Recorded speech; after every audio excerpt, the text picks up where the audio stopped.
Hold up, grab my soda, cause I told you I'm colder than hell. I ain't buying what you sell, it don't ring my bell. Unless it's got the smell, you know, like grape paint. We ain't talking vapes or the color of drapes. Or a gorilla in a cape is the good shit. Just one hit, you so lit, you fall into a bit, non-bit. What's fucking funny is you're a monkey, a high school flunky, hero and junkie, obliteration of the carnation, with gross castrations, cute citations, by your intimations.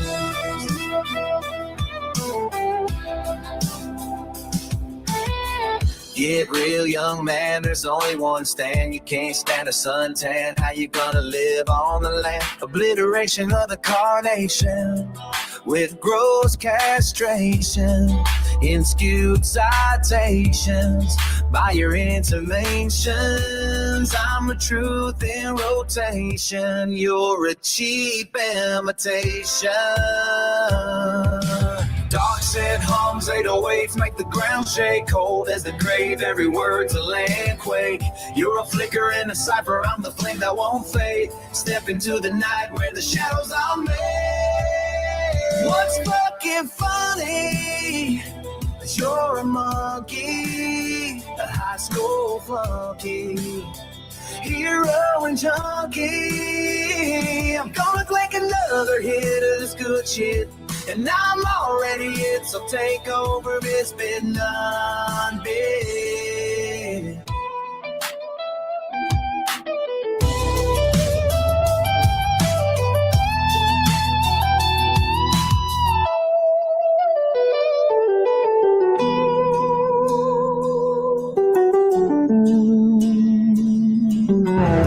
Thank you for joining us at Personality Inventory Mockumentary Productions. Man up, slaves, and hit those buttons, or I'll send ice.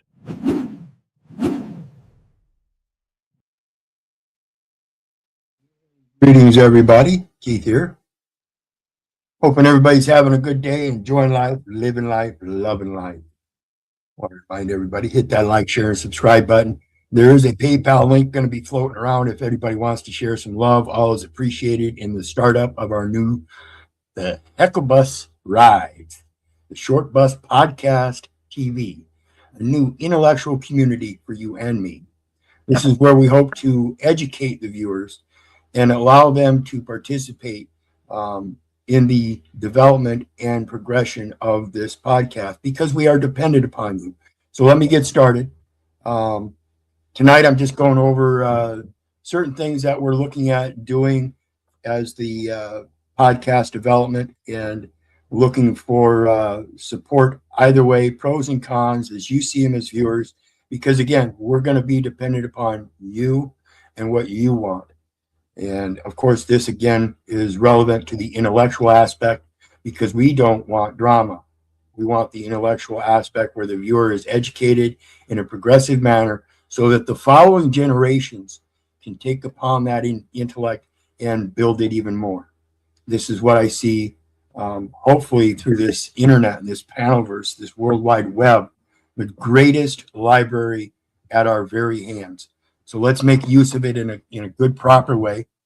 And let me get started with, let me pull up, like I said, I've got a audio that I've already developed as an intro song for the show.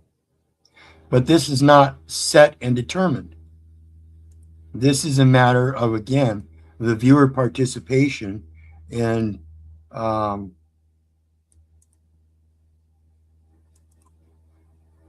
the ability for the viewers to provide their own input through both suggestions and their own creative work. So if you as a viewer can develop a short ditty for the Short Bus Podcast TV, and you want to do that on your own and then present it, the more people that we have involved in that type of participation, the more of those kind of things we can put up to the other viewers and do polls on them to have those viewers select the other viewers' inputs.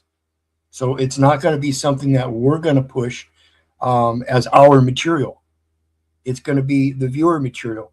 And what we're looking at is the progression of going back to nature and doing things that we feel are right in our hand or in our heart, and doing things in our hands that are simple. Instead of getting into all the extracurriculars and making things more confusing and chaotic, we want to go back to a simple order that is already there. So let me pull this up.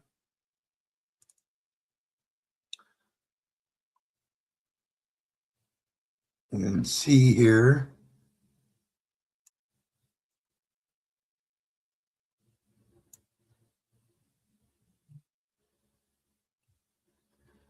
How do I set this up? And like I said, this is a learning stage for me. So please bear with me as I learn how to present this stuff.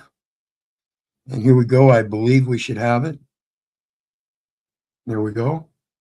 And this is the intro song that I've developed so far. And like I said, it's just a suggestion. And I'm hoping that we can get viewer participation in suggestions for other songs, other types of music, instrumentals and stuff. Perhaps provide the song itself, the verses, or even do the whole thing, the video, the audio, everything. And we can put it up for the rest of the viewers to do a poll on and see if you want to, if the viewers want to do that one or the one we produce.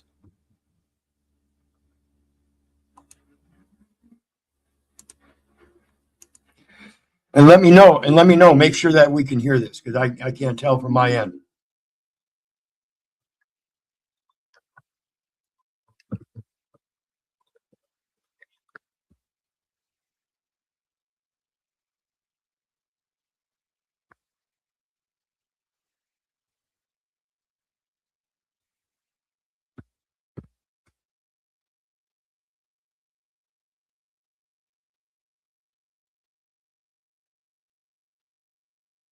So tell me, can you hear this? I need to make sure that the audience can hear this. Somebody let me know. If you guys can hear this audio, 1 for yes, 2 for no, please let me know.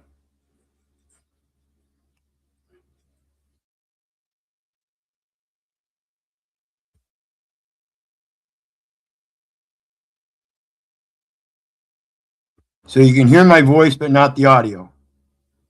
Is that correct? Oh, let's see here.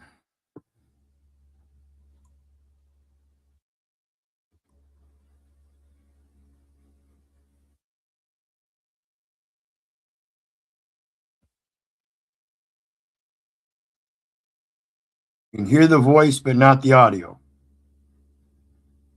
Well, we'll have to come back to that then, because I don't know how to resolve that on my own yet. And in the meantime,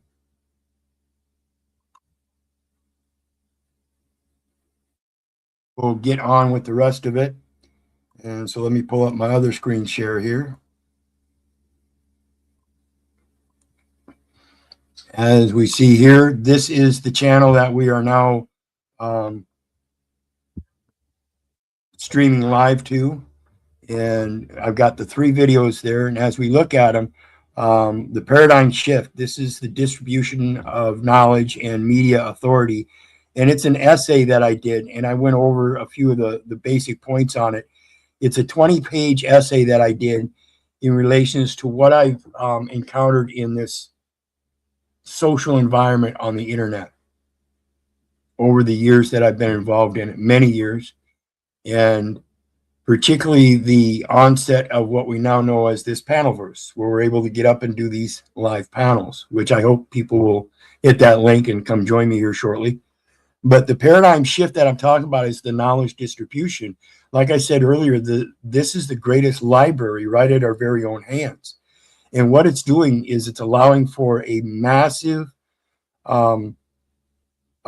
surge of autodidactism. In other words, people are taking advantage of this and learning from it. While on that, I also admit that even though we are trying to develop a intellectual base here, we will draw the drama.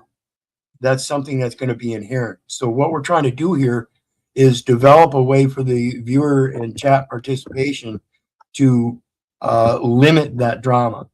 And that again goes to the success of the podcast, is that if we have a good intellectual viewer base, they themselves will oust the drama through certain mechanisms that we're going to employ. Like I've mentioned before, we've got various different member levels for things that we might do in the future, as far as putting things behind paywall, such as say we do have quite a dramatic expression of emotions and ad homs and stuff, and we don't want that as part of our intellectual platform. We can put that under a paywall for a different level of membership, so that certain types of content will be edited out, but we'll keep them for our own entertainment and reminder that we don't want to act like the same kind of fools, because that's what we're trying to get rid of, is the foolishness. The only way to really progress in our knowledge is to have a good communication, and that deserves etiquette, sources, and the ability to rebut. And this is one of the things that I correlate with my own observances, contemplation, and expression. It's all embedded in the First Amendment. We'll speak about that later, because that's the imperative part, is that First Amendment as it comes to education. So the next one is the Short Bus Podcast TV, now on Telegram. And let me pull up that link real quick, and I'll post that so that you can share that. Go here, here, copy link, and there we go. Here. And so there is the Telegram link in the chat for anybody who wants to go over and check out the Telegram link. This is where we're going to have the open discussions, where viewers and chatters can have chat video, present their own material there on that platform. Say, like, you want to create a new intro song, you can present that if you are a creator and want to present your own creation, or your own ideas about bringing up a new intro song, or new ideas of eliminations or member levels, whatever. That's part of it, is your interaction with that stuff. Not only developing it now, but molding it and changing it as the show changes, as it grows and progresses. Those elements will change and progress as well. That's what I'm hoping. And along with that, like I said, it's about that First Amendment, your freedom of expression, and your right to know. And founded in this, like I said earlier, getting back to our nature. This is where we're going to bring up this big brother concept of all these laws, legislations, and ideologies and stuff, and be able to present a remedy of not necessarily using technology in its whole, but maybe parts of technology in reverting back to our nature. And we'll discuss that furthermore. Greetings, Brick. Glad you're here. Like I said, the panel link should be pinned there, and we'll open the panel here shortly. But I just want to get through some of this stuff here first. And then, as we see, hosts. Okay, this is just a month ago is when I developed this channel in full perspective as a project of my own. Before that, it was just a contemplation, and like I said, I've been contemplating this for years, because what I see, not just on the panelverse since I've been involved here, and not just on the social media, but in real life. This is why I wear this short mustache. I am so tired of watching these little lies embed themselves in everybody's lives, so much so that we become wanton and desirable as Hitler's willing executioners, willing to let go of the faith that we're supposed to be instilled within our true nature and in our true observances. We've been eyewitness to the falsification of a true patriarch with a false daddy, the state, statist, statistics, statist, I see, statistic. It's all numbers. We all cry about that name. And yet I don't think we realize the importance of the name. And that's why it's the Short Bus Podcast TV. It's not about you. It's not about me. It's about educating our future generations. And that's what we want to see. So the first one was Thanks for joining me in my journey so far. I appreciate all of you. My attempt at expanding into something other than law has led me to start a debate platform, something that instills the trueness of a great topical exchange, an etiquette that is the functional mechanism of forward progress in any discussion. Please join us at Hecklebus Rides for our new stream, which will be held weekly as a debate platform with interactive functions for the chat as well as panelists. Help us build and grow by subbing now. The Short Bus Podcast TV, where you get a short ride on a short bus, one way out the door if you cannot stick to the etiquette required. And that's going to be determined again by you people. It's not going to be a one-time exit. It's going to be a 3 strikes, 3-level system. So you can remove a panelist for 5, 10, 20 minutes. If he gets removed for 20 minutes, he's done for the night. If he's done for 3 nights out of a certain period of time, whether it be 3 months or 6 months or whatever, then he's done for, say, a month or 2 months or 3 months. He can't come back until he corrects something about himself. Say he's using ad hominems consistently and not sticking to the topic and bringing sources. That's up to the chatters. That's what's going to help us determine if the chatters want drama or intellect. Because if they want drama, we're not going to be successful. So we're trying to draw a good intellectual viewer membership. And this is what is going to help us sustain our progression. And that is because my people are destroyed for lack of knowledge. We must fundamentally understand that we build ourselves with knowledge. The only way I see to get that truly founded and passed across in that First Amendment, freedom of expression, because you have a right to know, is that we both work together towards that education, not the name, not the number. And again, it's not just for us, it's for the next generation. This is in the parable of the talents. And to give a man a fish, you feed him for a day, but to teach him to fish, you feed him for a lifetime. So the Short Bus Podcast TV, this is so that any discussion can effectively help educate the audience to truthfulness of the facts on any topic. Bring your sources, not your insanity and feelers. And then the 1 hour video there I did a brief introductory video. You'll see that. That's the first one that's hour long. And then this here is where I introduced my essay. And I'll copy paste this into the chat. I don't know if it's going to show up as a clickable link here, guys. But if not, you should be able to just copy paste it. And that should open up to my Facebook page where I show the 20-page essay on the paradigm shift, knowledge distribution and media authority. Awesome. Appreciate it. And so the paradigm shift that I see is because of the involvement of people on this panelverse. And when you read that paradigm shift, you'll see that I mention people that are in the news media, the mass news media, the corporate structured media are moving to the social platforms, these panelverses. And you have members in the panelverse that are being introduced into that international news media, like Andrew Wilson, going on with, what's his name? Piers Morgan. Now, these people and this confluence of information crossing these lines shows me that there are people in this metaverse that have a great intellect that goes far beyond what we're presented in these news media outlets as we talk about fake news. And this is why if you listen to me on El Perro channel at any bit whatsoever, you hear me say all the time, do not believe me. Do not believe the neighbor. Do not believe the government. And for crying out loud, don't believe your mother. Do your research so you know. And this goes to that education. My people are destroyed for lack of knowledge. And if you are autodidactic, you're allowing yourself to think outside of the box of what you've been indoctrinated in this public education system that teaches you to remember what's inside the box. So this is what we're trying to break, is those boundaries of intellect.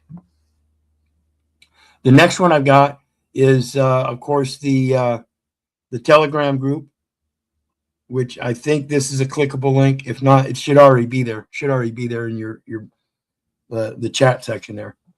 So you should be able to hit those two and check those links out. And that's what I want the first panel to be about, is the paradigm shift, what you see in your experience here in this panelverse, the social networking, and in your real life. Do you too see Hitler's willing executioners? Do you see the difference in people and their responses in reality as opposed to what they respond to on the internet? I shaved this thing off for my own little social experiment. And what it did is it showed me what I suspected, is that people are much braver here on this internet than they are in real life. And what I found and proved this to me is that people on this metaverse will automatically, right off the cuff, oh, look at the guy wearing the Hitler's mustache. Oh, look at Hitler, this and that. And in real life, I've been wearing this thing for over 2 years now. I shaved it off for a few months on Halloween, coincidentally, as a simple message that when everybody else puts their mask on, I shaved mine off and it didn't change much. So now I'm wearing it again because I still see Hitler's willing executioners, what I commonly call bitch-ass slaves. And I'm sorry if you think that's derogatory, but it goes to the intellect of people that prefer the drama and being victimized and professing that victimization as if though there's nothing they can do about it. I'm telling you that there is. You have to quit remembering. You have to learn who you are. This is the first law of logic, the law of identity. And then you have the law of non-contradiction. And if something in life contradicts with what you feel in your heart, then you should seriously question it, because the law of exclusion is the third law of logic. Excluded party. If you don't fit in that, then why are you applying it to yourself? That's the real problem. Okay, in my opinion only. So the next one I got is the introduction to the channel at whole. And it says, welcome to Viewer Interactive Channel Panel Debate Podcast. Hopefully, we are attracting those with not only intellect, but etiquette as well. We are providing a platform where the intellect results in education and progression and not drama and digression. Be a part of the positive aspect of knowledge, growth, and prosperity. And understand here that this knowledge, this language itself is a technology. It too will change over time. And this is the importance of understanding how the world around us changes and how we need to adopt and adapt to those changes. And we have our first guy up here today. Greetings, Rick. How you doing today, brother? Appreciate you.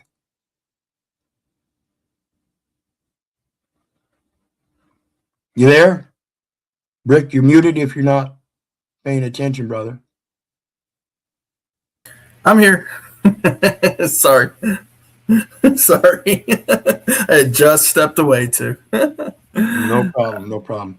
I'm gonna edit your mic settings just a little bit. Even here, you're still kind of loud. Okay. Thank you.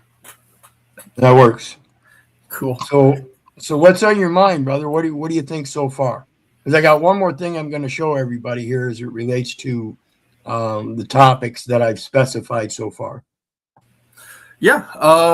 No, I'm always for having a good conversation or debate. And so, another platform for that is not going to shy away from that, especially from my good buddy El Perro over here on the Short Bus Podcast TV. Appreciate that. So yeah, I mean, however you want to take it. Ultimately, I see the title. Surely we can, have a conversation about that. And I was listening to you as well about who that is. And so, yeah, however you want to go with it, and I can talk about many, many different things. Awesome. Because again, the imperative here I'm thinking of is getting back to our nature. And one of the things that I see in this mechanism of law that I've spoken on in so much in the past is that most of the people I know of, that's truly what they're wanting to do. That's truly what they're trying to do, is take back their authority, which is our true nature. And to do that, one of the things that I hold dear to my heart is that to defeat one's opponents without fighting is of supreme excellence. And that when we look in the abyss, that mirror, we actually see our own reflection. And when we do that, we realize we've been our own enemy, then it's wise to stop fighting and go with the flow. See what nature provides us already, just as it says in the scriptures. He provides for even the smallest creature. What makes you think he's not going to provide for you? Why do you struggle so hard in your provision when he is the provider through providence and grace? You know, this is what the Christian society believes. And if that's the case, they were speaking on another panel I was just watching earlier about the Amish and how even the Amish set themselves to the federal laws and stuff, but only to a certain extent. And that's what I'm thinking, you know. So the next thing I want to bring up is the specific topics. And this is where we're going to stray away from all the ideologies and psychology and politics and international news and warmongering and fear-mongering, and get back to our true nature and the true topics that would sustain us better. So let me find it here. Sounds great.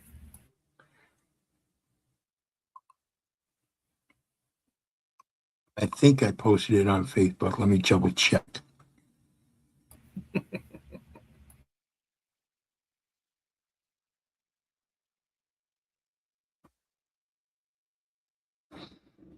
No, I did not. So let's do it this way. I've got it here in my notepad. So we just stop this screen share.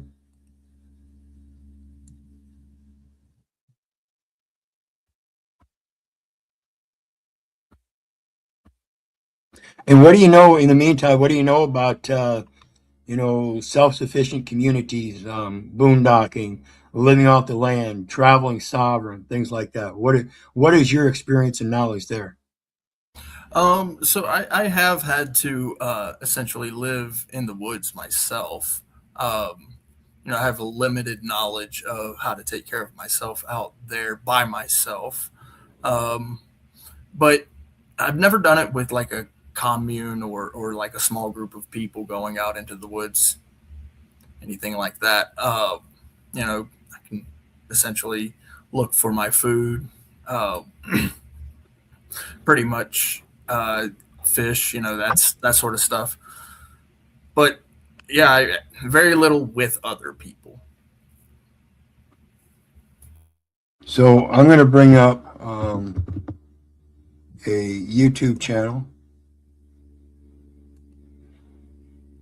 Some very close and dear friends.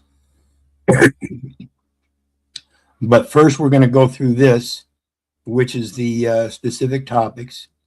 And you'll notice that these specific topics are generated towards homesteading. So instead of communalizing in these big cities, I suggest we go home instead. You know what I'm saying? So that's the way we truly go back to our nature. But not everybody can do it the same way all at once or anything.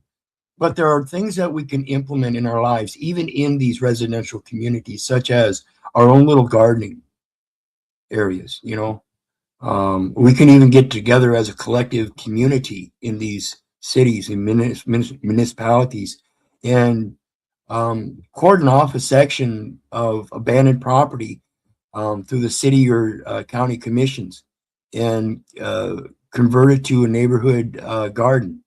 And that is something that is in mind of the good of the people, because it's one of those community projects that isn't individualized, but it's for the community. Right. And this is how we can bring certain remedies for certain people that are stuck in those communities and can't go homesteading. And then at the same time, we also have to realize the power of a family structure that can, if they can embed that ethic into the family. And that's what this YouTube channel is going to be when I show you that. But in the meantime, let's look at these ideas. So let me pull this up and let me make it a little bit bigger. And of course, increase the font. So everybody can read it better. And there we go. Okay. So when it comes to the Short Bus Podcast TV, The topics are the sovereign home and garden. And this is what I mentioned, you know, even without place to put in soil, today we have hydroponics. Okay. You can set this stuff up in your basement, folks. You can have an outbuilding where you can set a whole garden up inside of a building with no sunlight. I would recommend that. It can be a little bit more expensive and more efficiently if you had a greenhouse. It would be much more effective. But I'm saying, you know, the technology allows us to do it inside, which is not normal for most things. And so we have hydroponics versus regenerative soil. Does the sterile efficiency of high-tech hydroponics outperform the long-term microbial health of traditional back-to-nature soil building? And that's another topic that I want to bring in is the soil building. You'll see down here I have a special topic. Oops, where is it? Water shedding. I hear people sometimes say, and I'm not going to limit it to any one person because I've heard it several times from many people, that they can't live on the land where they're at because the land is desolate. Okay. And when we think about that, we have to understand one of our jobs as children of this great creation is to tend the soil, tender the soil. So when we run across soil that we would call desolate, our true job is to express our talents and watershed it, bring life to it, show that we too are part of this co-creation or procreation as a co-creator. We observe our true nature around us and see what we can do to bring life back to those desolate areas. They're doing this around the world when it comes to taking over these desert lands and dry, arid soils. They're rebuilding forests, and they're doing it in several ways. The piezoelectric greenhouse is harvesting energy from rain and wind via piezoelectric sensors and viable path to total off-grid garden automation. Can we do that? I mean, there are micro screens that you can put up and literally use as fences in between you and your neighbor in town that will collect moisture and create your own water collection system just off of what many would call a fence. You could use certain materials that would make it an effective fence and serve other purposes. Greetings, Colin. How are you doing today? I'm doing great. Good. What do you think so far? Oh, I think wow. I got to try to do this without getting banned, right? Or I get so many chances where I get a month suspension.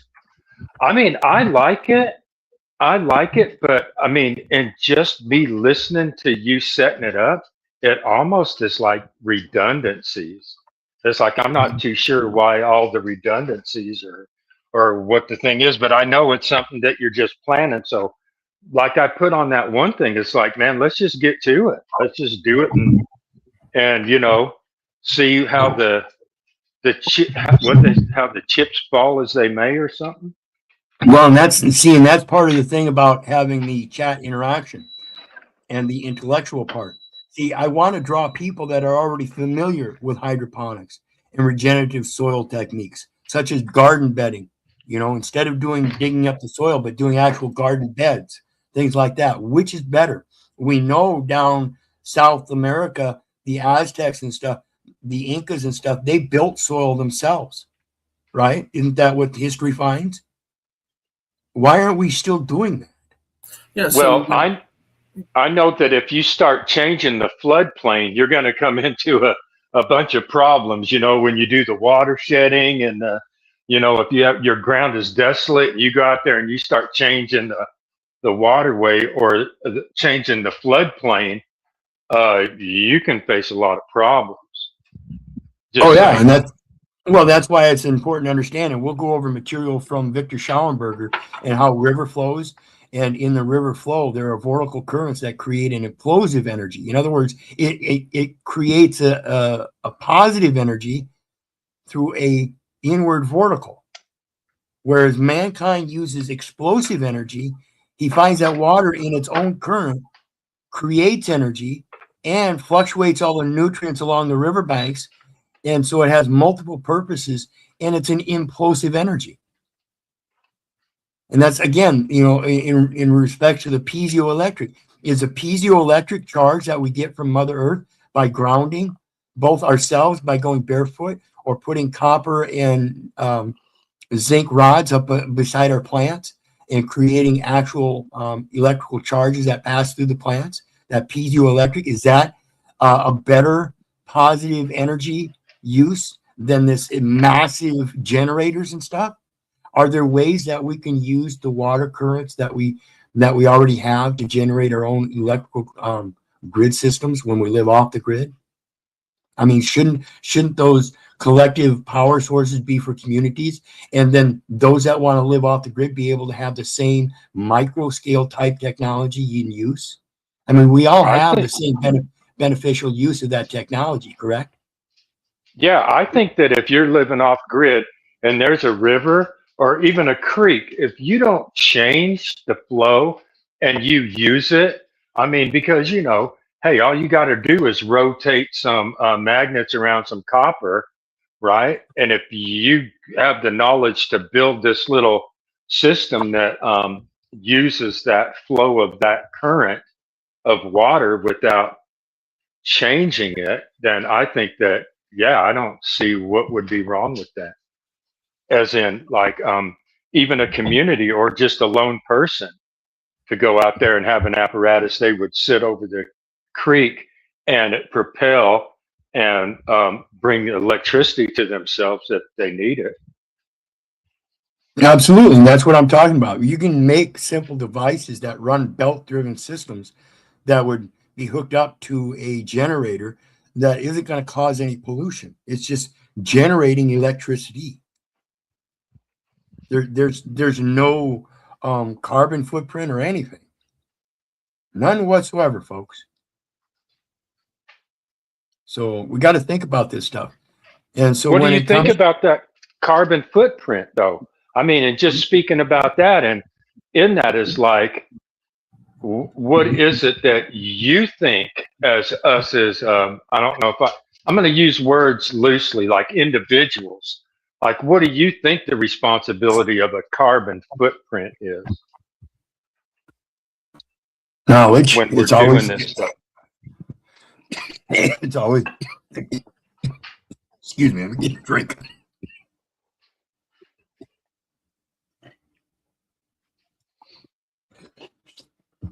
It comes down to that micro unit again.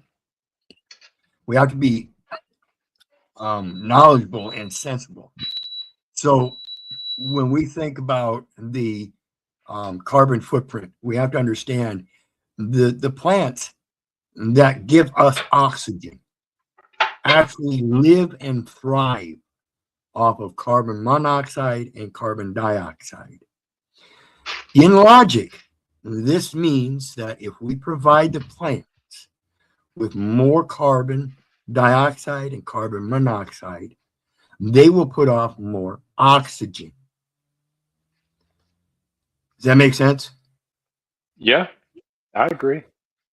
So if we want a more oxygen rich environment, then we have to be able to consolidate the carbon monoxides and carbon dioxides that we are actually putting off and feed them to the plants.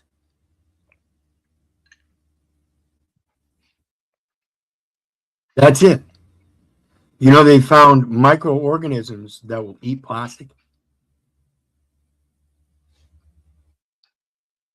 Nature already does it, folks. Nature already does everything we need it to at a certain level. If we stay within those bounds in our reasonable logic and follow that order in the observance of nature and see what it does, it will tell us exactly what we need. We get too greedy. We want the fan in the window. Oh, wait a minute. No, we don't want a fan in the window. We want an air conditioner in the window. No, we don't want an air conditioner in the window. We want central air so we can have proper heating in the summer and proper cooling, or proper heating in the winter, proper cooling in the summer. If we build the homes properly, we have both naturally. The comfort and convenience is not so comfortable convenience in consideration of our natural talents.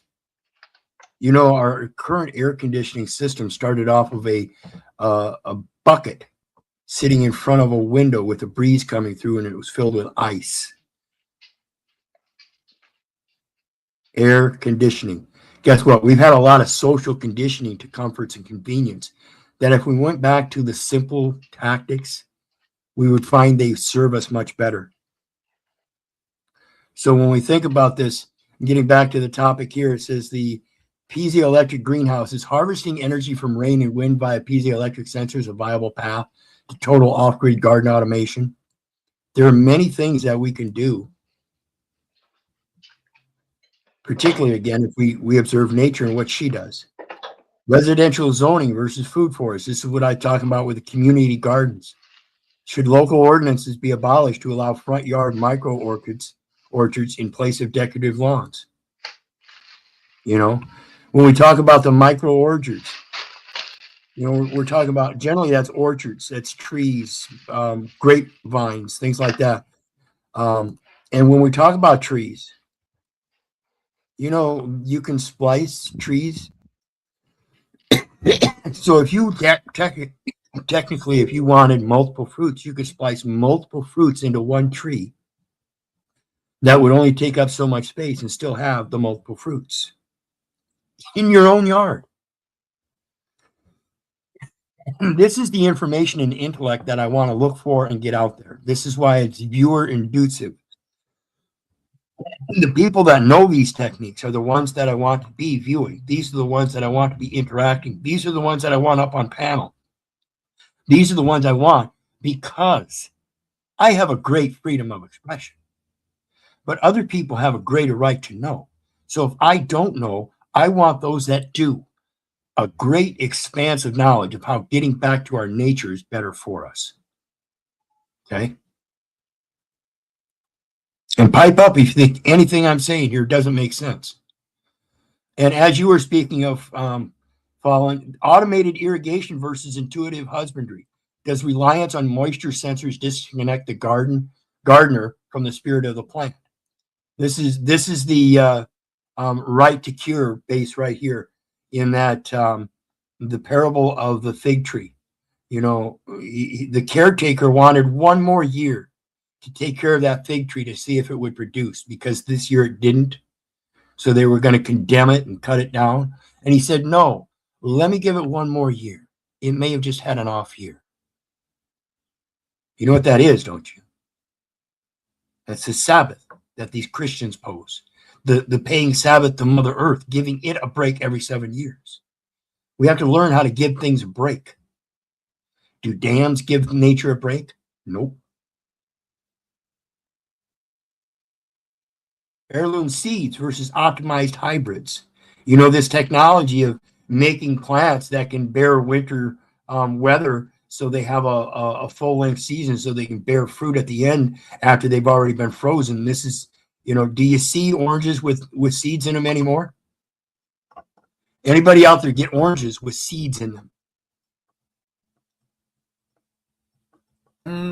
Yeah. I'm from Florida, so the oranges where I am from definitely have them. But I don't know about the California oranges. I actually I'm from Iowa, so I get imported oranges everywhere. And the only thing we get is oranges without seeds.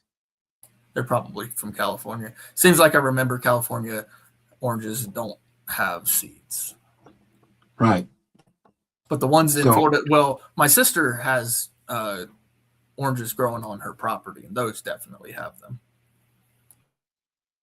And that's again one of those things. If we're gonna optimize hybrids, why don't we optimize hybrids of splicing trees together, not getting rid of their elements, but bringing elements together? The next one is technology is a shield for privacy. I know a lot of people are concerned about this one. Localized AI versus cloud dependence. You know, with this AI thing that we have in this paradigm shift, like I said, the knowledge distribution, you're going to find a lot of people with homegrown AI models. This is part of training an AI. This is what I've spoken about many times. I train my AI to stay away from the soft sit rhetoric when I ask it legal questions. I ask it to stay away from the science of certain things when I ask it for natural progression in processes when it comes to plants, hunting, fishing, weather, things like that. You have to train them so it doesn't go outside of a certain box. Same thing society does with it, trying to teach you how to work within the community. You now have to train your AI how to work within inside your box of what you will allow. And this is a growing homegrown AI system. You're going to see people with their own homegrown AI models, and they're going to use them to protect their own private data. This is same thing with the private server system in compared to the internet or World Wide Web. It's the same thing. It's just a different level at the AI level. And it's going to help manage and self-sustain their own households. This is what the smart house is all about, where you can program it from your phone. It's all part of that. Then you have the big mesh, you have the mesh networks versus big telecom. Is building a community-owned peer-to-peer internet the only way to truly escape Big Brother? In those private servers, in these private home groups and stuff, can we escape Big Brother from that? I don't think so, but we can certainly provide our own protections so that he only sees into certain corners. Keeping private. And this goes to the digital minimalism. Does simplification require a total exit from social media? No. Or can these tools be used as a symbiotic digital town square?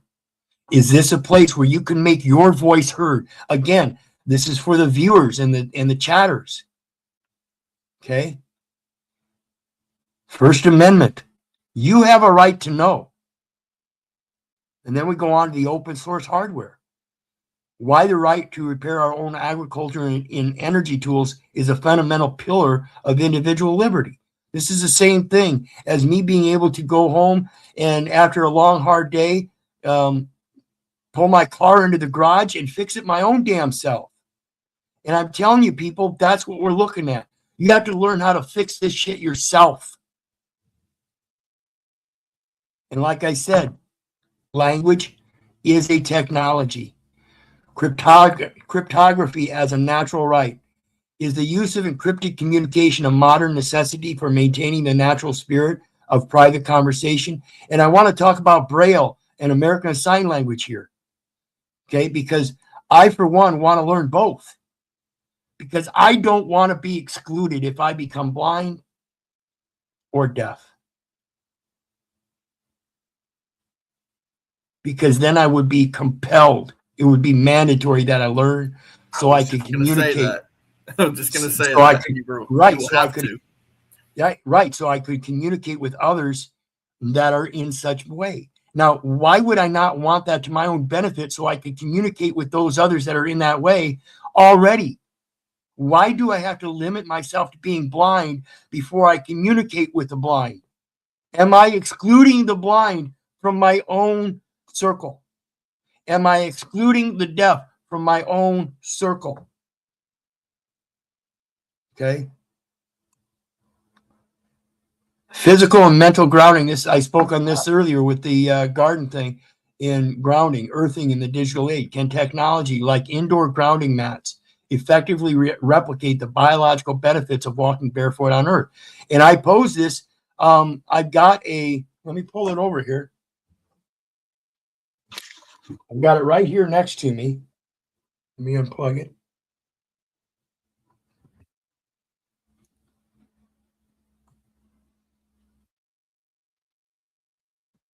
I have myself right here what is known as a sweep function generator. It's a wave generator. And you see it has frequency mode, right and left, and I can program any frequency in here I want. And then using the two things and hair bands, I just band them to my wrist. And all they got to do is touch my skin. And that what it's doing is it's using that frequency. It's a piezoelectric frequency being sent through those two prongs. And supposedly, and I can't tell you physically that I actually felt anything in it other than the slight warming sensation because I had to turn it down to a certain level. Otherwise, you would feel that voltage going through there and it actually burns. So you turn it to a level so it's not hurting and it will leave marks. Like I said, it will burn, it will leave marks. And so the output level, you turn it down so it's not going to leave marks, not going to burn you up, but you can still just barely feel it. And that's all I can tell you. As to its actual effects, I can't really iterate that because I was doing so many other things as it relates to the lung cancer. And that's why I got it, was to help with the lung cancer. But I was also I also took supplemental nutrients, cell salts, RSO, all kinds of stuff. And so I can't really say it was a remedy, but it was part of what I used. And so in that, back to the physical and mental grounding, I hope this platform is part of that mental grounding, help bringing people back to that intellectual side, the reason and logic process, rather than sitting in your emotions. Get rid of the drama. Only you can do that. And then, of course, we get into the biohacking versus natural selection. Using wearable tech to monitor natural biometrics. Is it a helpful tool or a digital leash? Are you limiting yourself, or are you observing yourself in too much of a situation where you're letting that be your own bounds? All kinds of things that we need to explore in this stuff and find out for ourselves what is true and what is not. Do those little wristbands that keep track of your steps, how many steps you're taking a day, what your pulse was, how fast your heart rate was beating. Do they really help you? And if that is so, is it because you're being conscious of it? And if so, just being conscious of it, is that going to be good enough? Can you improve on that and take that responsibility yourself instead of leaving it into one of those technological devices?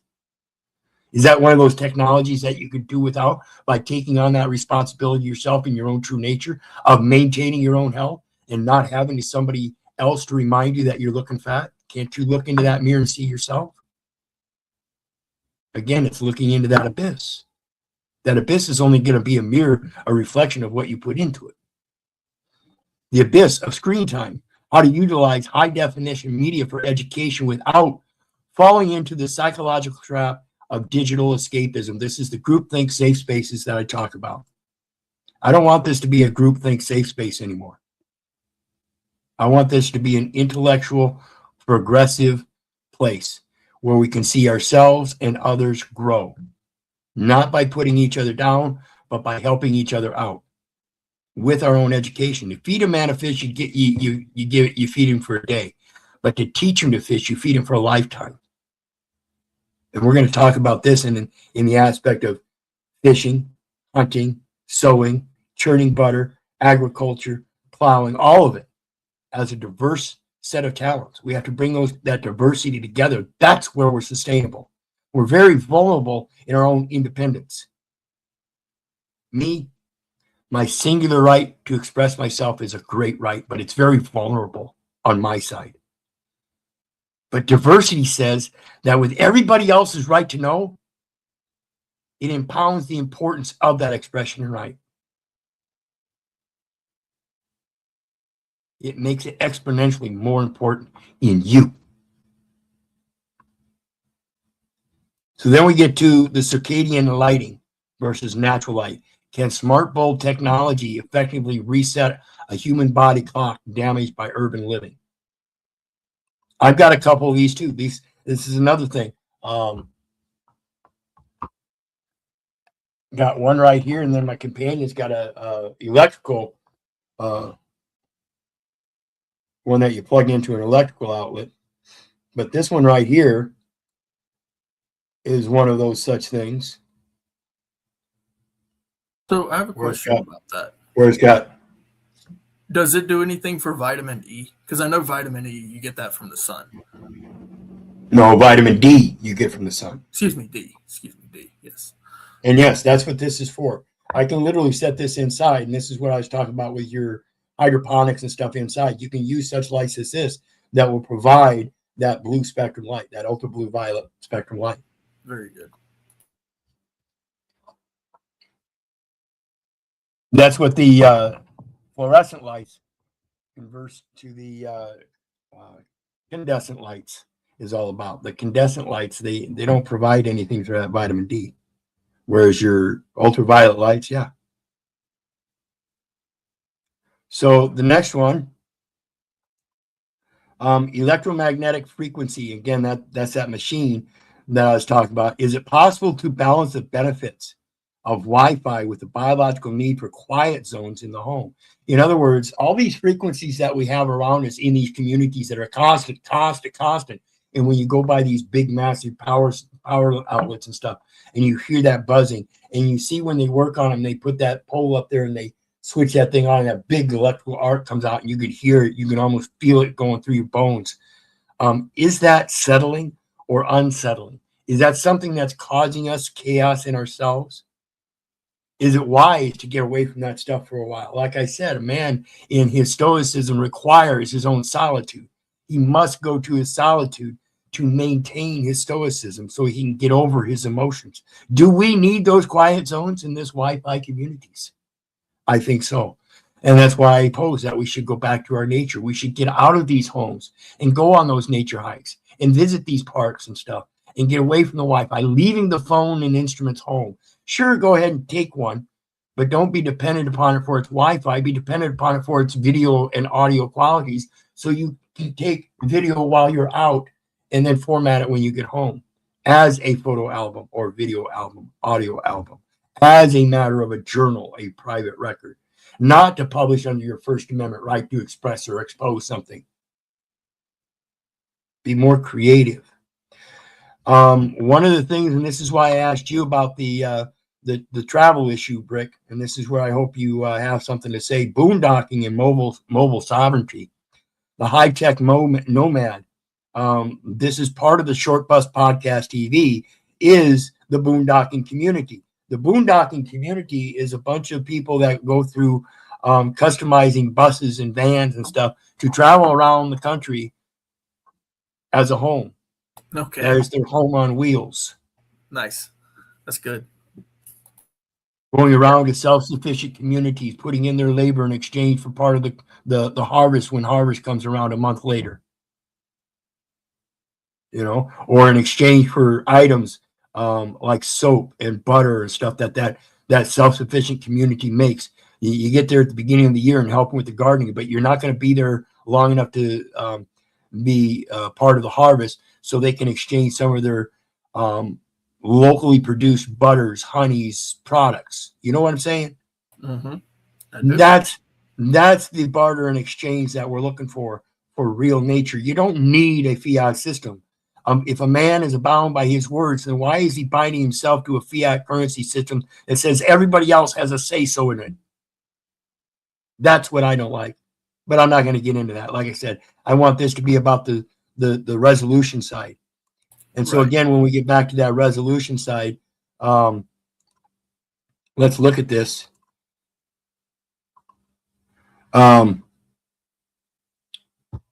The high-tech nomad, can one truly be closer to nature while living in a vehicle equipped with Starlink and lithium power walls? You know, how far are we going to take these short bus conversions? Is there a limit to the technology we should be using? Again, if we're going to go out in nature and observe nature, and I just told you to leave the phone at home, what about these mobile societies? Where did they leave that Wi-Fi? Because they have to take it with them. So how do you turn it off and on? That's what we're looking at there. You know, and what are you using for it? You know, what are the power cells? Is the objective reality of the danger of that lithium power cell blowing up and destroying everything, including any pets or family members that might be stuck inside, including yourself? Is that worth it? Mm-hmm. Right. You know, we hear some strange things about how those things just magically just fucking start burning up. So what do we do to mitigate that? Okay. That's why I want to have these discussions. Because I think some of these things are a greater method of resolution, but have some potentials that need to be mitigated yet. Still detaching from some of those technologies. Stealth camping versus community land. This is why I talk about self-sustaining communities, and we'll get to that YouTube link when we're done, because that's what they're looking at. They just moved up from 20 acres to 40 acres. So we'll talk about them. Is individual boondocking more sustainable than forming fixed, self-sustaining, intentional communities? And what do those communities look like? Again, the one that we're going to look like looks like a family, because that's in fact what it is. It's not just one mom and dad. It's the entire family. And it's a great thing to see. Gray water technology, using advanced filtration to turn waste into a resource for nomadic gardening. We see this in the survival videos where a lot of people show you how to make filters for water that you get that you want to make sure is clean and good for you to drink. Yeah, you can't see me, but I'm shaking my head. Yes, yes, yes. This is very much a it's known, it's common practice, but still needs to be addressed. Yes, absolutely. I think it's an essential thing, particularly coming up on what I call a divided nation in regards to the apocalypse.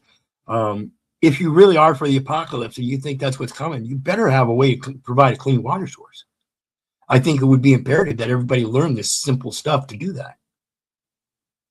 Otherwise, you're making a big hype of not having clean water, because it is really simple. The next one, solar thermal versus photovoltaic. Again, you can have a black roof and make very good use of it, both for interior heat in the wintertime as well as heating water. So what is the uptake of photovoltaic in efficiency or proficiency in being able to do both, or other extracurricular things, such as converting that photovoltaic to actual electrical energy? Which technology better aligns with the natural order for heating and powering a mobile lifestyle? And not just mobile, but, for your gardens and stuff too. Greenhouses, the solar thermal effect versus inside electrical lighting for hydroponics and stuff. So we're seeing a lot of things that cross different technology and stuff, but we want to separate them out.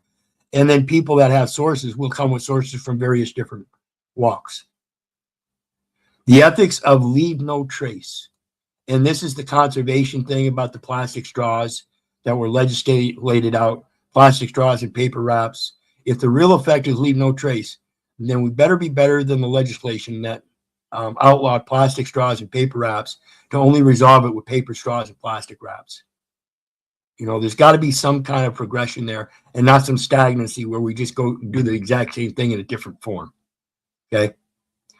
How high-tech waste management, composting, toilets, etc., allows us to inhabit nature without scarring it. Without scarring it. And did you guys know that in order for these communities to be built, they literally have to condemn the land of its natural use so they can convert it for commercial purpose? Literally, that's what they state in law. The land that you're sitting on with that house, the land itself has been condemned by people who can't condemn it. The land is mine, saith the Lord, and ye are strangers and sojourners with me. And in all the lands of your possession, ye shall grant a redemption. And this is what I'm posing, that we start granting that redemption by understanding how it's been condemned and how we've been condemned in its use, saying you can't do this and you can't do that. I beg to differ, and so does the Christian scripture. Just saying. So the special topic, as I mentioned earlier, is water shedding, the living water, technology and natural flow, vortex versus velocity. In residential irrigation, is it better to move water through straight PVC pipes, conventional, or through flow form geometries that mimic a mountain stream's natural spiral?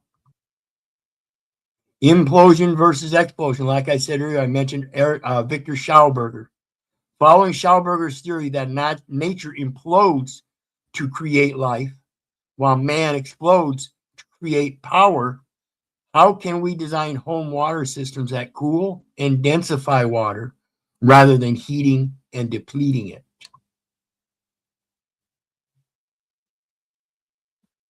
The memory of water. A debate on structured water. I don't know if you've heard about the different structures of water, but I think they say they found the fifth structure of water, which is a gel. Can digital or magnetic tools effectively restore the natural hexagonal structure of municipal water for better garden yield and human health? And this is what got me into the cell health when it came to my own cancer and the structure of cells. See, they have to have a certain form. And if they fall out of that form, then they lose their health sustainability and they become ever more depleting and they start dying off. And that's what ends up as cancer. In my opinion, this is not medical advice. Okay. The next one is the cooling the watershed, discussing the thermal balance of soil. Does traditional dark soil tilling, which heats the earth, destroy the water cycle? And can microforestry tech help maintain the cool temperature water needs to remain mature? And I say this in aspect to those arid areas, that's exactly what they're doing. They're using microforestry tech to help maintain the cool temperatures water needs to remain mature and to remain in the soil instead of evaporating right off of the dry earth. They're finding how they can place leaf litter and mound it up so water collects in pools and makes use of that leaf litter to keep it cool on top and moist so the water stays in the soil instead of being evaporated completely out. After a time, that soil slowly converts as you build it up, and it's called building soil. Biomimicry in filtration. Again, this goes to that filter thing I was talking just a minute ago, comparing high-tech reverse osmosis, pure but dead water, against biological living machine filters that use plants and vortices to purify and re-energize runoff. And like I said, with Victor Schauberger, he showed how rivers stir up the nutrients. And when we're talking about pure but dead water, all those nutrients are missing. This is what I warn people about with the buying water from the stores and stuff. Sometimes it's been denatured, is what I call it. They take all the nutrients out. What nut wrote this? Big Rick, come on. Pay attention. These are the topics I've come up with. I wrote it. And I must be the nut. I must be the nut. If you have a problem with it, there's a link. Come on up and let's talk about it. Otherwise, your language shows me exactly what we're not looking for. Pay attention, folks. Again, it is viewer participation. So if that's what you want to build, come on up and build it. In the meantime, back to it.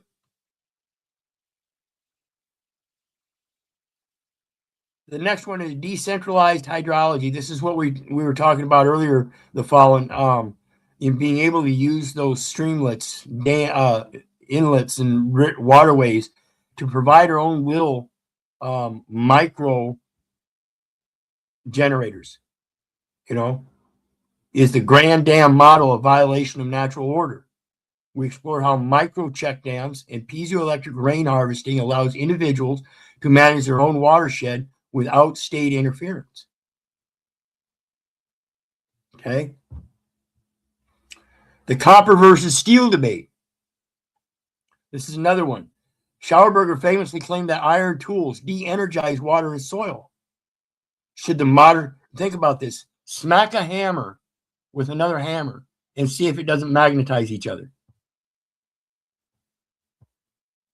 Should the modern self-sustainer switch to copper-clad tools and piping to maintain the Earth's natural magnetic field?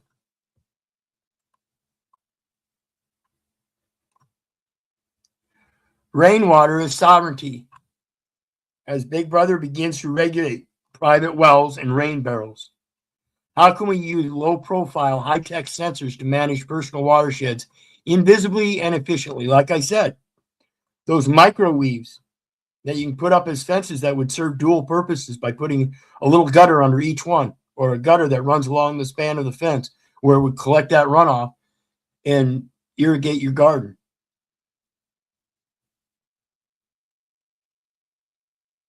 Okay. What do you think so far, guys? Looks good to me. I mean, if you're talking about water shedding, I mean, yeah, so like you're about to get into it a little bit right there, but when it comes to the regulations and stuff, you know, obviously could get into that, but all of the techniques that you're describing certainly viable, useful, and should be done. Should be, ought be. Well, yeah, I think it's that thing about providing comfort and convenience that makes people think that that's better because it's comfortable. It's more convenient, therefore it's better. And what we find today is that a lot of people like these data centers, we have to understand how far technology's gone, and the capitalism about it is that it's gone so far that people have willingly and voluntarily said, okay, for so long, that these things are popping up and saying, well, we already have the will of people because look at what they've done already. Look at where they're at already. And again, when it comes to this paradigm shift, I see it in reality too. I see more and more self-sustaining communities. I see more and more people going off grid. I see more and more people going to boondocking and living out of the vehicles, not just a car, but actually making their vehicle their home, tiny homes on wheels and stuff. And I see more people living in houseboats and doing houseboat communities. I see more people doing all these kinds of things, trying to get away from Big Brother, but not being able to. And that's because I think it's more of a working with in a symbiotic nature to show that there are two different places that people can operate. And you can, in fact, operate on both sides. If you want to be employed in the system, live in and work in the community, but live elsewhere and still provide a homesteading way of life, you could do so. It depends on how much gumption you have in this society and how much hate that you might have in yourself against the society that you want to isolate in that homesteading rather than participate. And again, that's one of those aspects that I see in this paradigm shift. We see a lot more people that are wanting to go that way, but they can't. They can't go straight out to homesteading. So this is a platform where hopefully we can start learning how to do those gardens at home. That's one step. Start learning how to do the gardens first and then learn better techniques and how to watershed, even in your home backyard, like I said, with those mesh screens to provide your own small micro amount of water so you don't have to depend upon city water to water your garden, which might up your water bill. There are ways you can do this. Particularly if you own that own home and you want to put solar panels on the roof. What are you going to do that for? If it's going to be to provide electrical units to heat up your water and heat up your air inside as a furnace or cool it down, I suggest there are other ways you can do that instead of central air conditioners, fans like that. There are constructive methods in certain places if you're going to live off grid and you've got hillsides and stuff, north or south. Same with gardening. It's important to know where to place these things in your observance of nature, which way is going to be more productive for them on the south side of a hill or north side of the hill. There are plants that grow well with other certain plants as neighbors, and some plants that don't grow so well with certain plants as neighbors. They will tear each other up and not produce.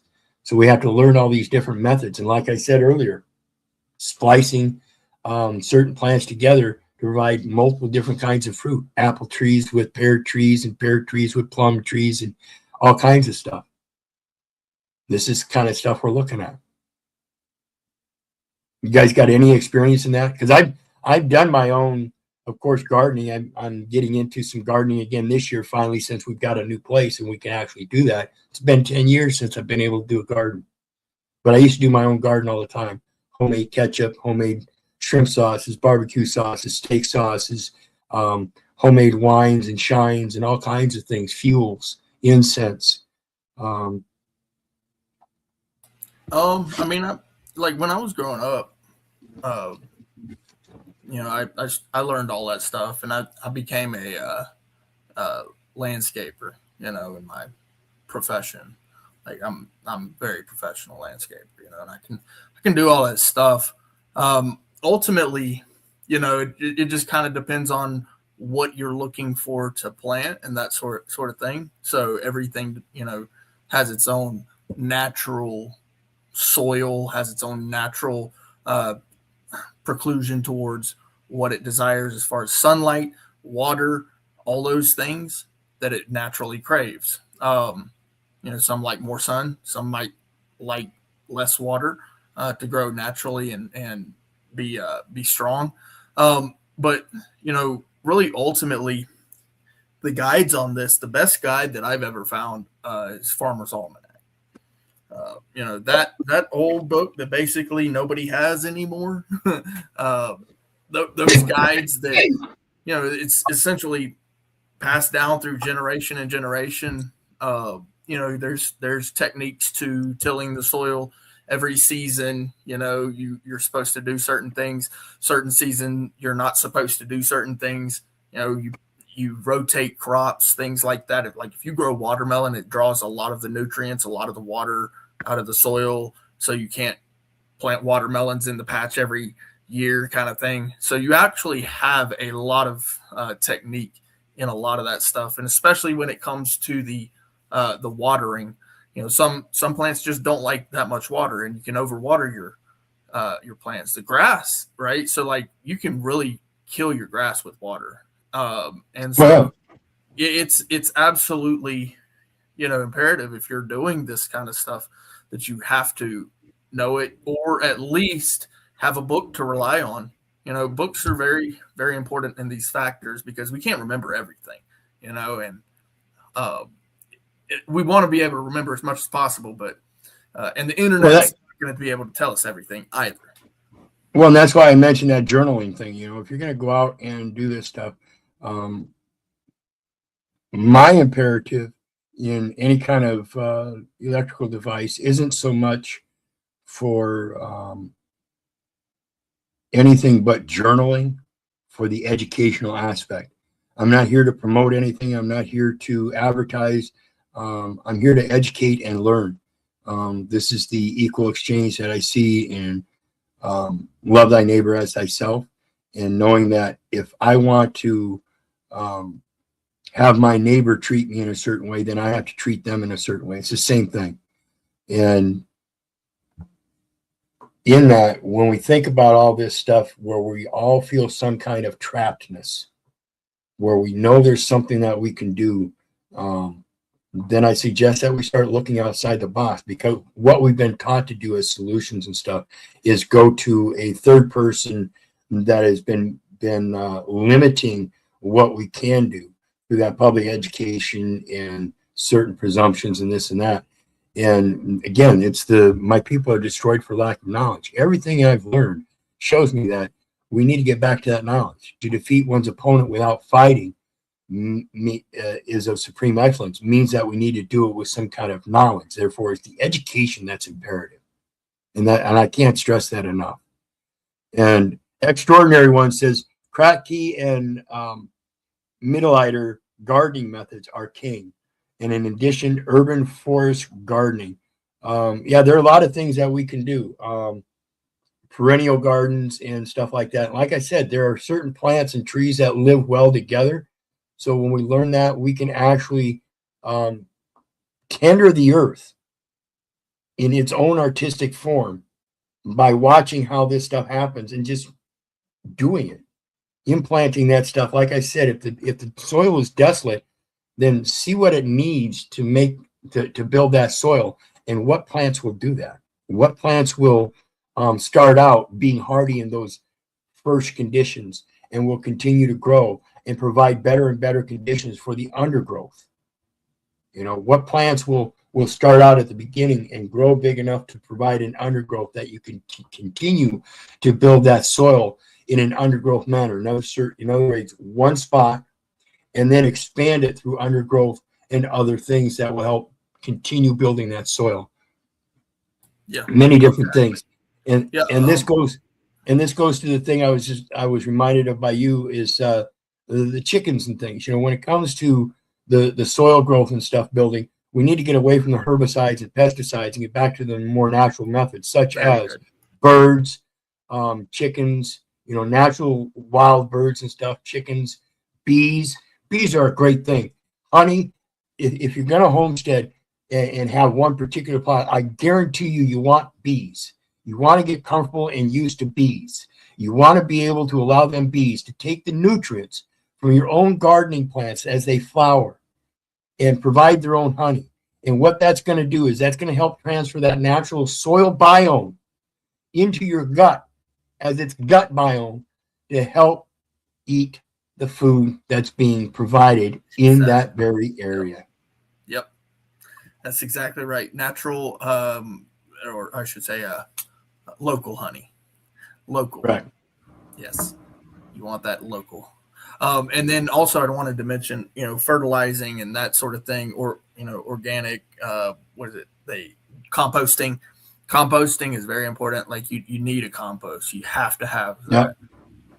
Yeah. Come on up, extraordinary one. If you got knowledge, come on up and share it. Get that panel link. Come on up. We want to hear you.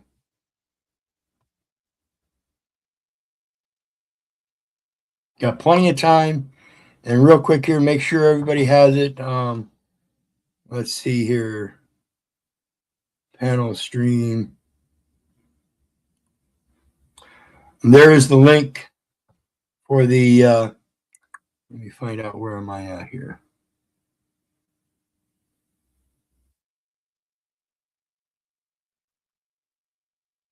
Thought I had this channel up. I do not. So let's go here. Wrong one. There it is. Let me copy paste these two links again, just in case. The one link here is, holy shit.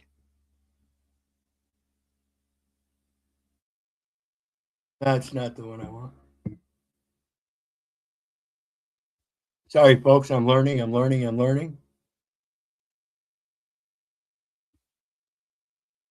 Let's try this again.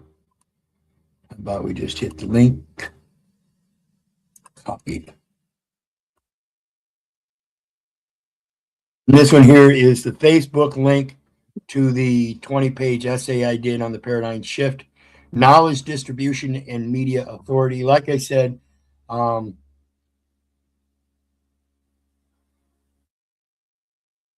on up, extraordinary one. If you've got knowledge, we want it. The paradigm shift is knowledge distribution. We want you to distribute your knowledge because you are a media authority. If you're commenting on it, we want your authority, your experience. We want to know what you know. Why is organic so expensive if you don't really do anything to it exactly? Well, it depends on what your definition of organic is, and that can be confusing at times because they use many different definitions. And this is why I say just get back to natural methods. Right. Yeah. Organic's a label that they put on stuff in the grocery store, my man. Yep. And then, of course, the next.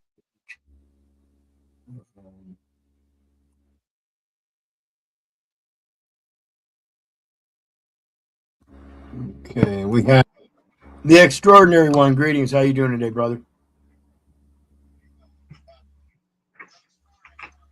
Hello. Extraordinary one. You there? We hear you. Oh, hey. There you are. So what are you saying, brother? What kind of gardening experience you got?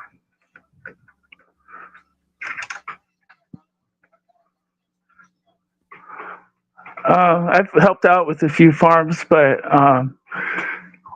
honestly, I'm learning about the vapor canopy stuff coming up in 2040. I've been hearing about, and it's like there's a there's a shift towards different type of gardening that we should probably be focusing on.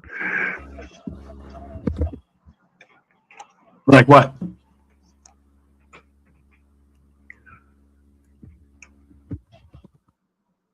Hold on, I got a echo.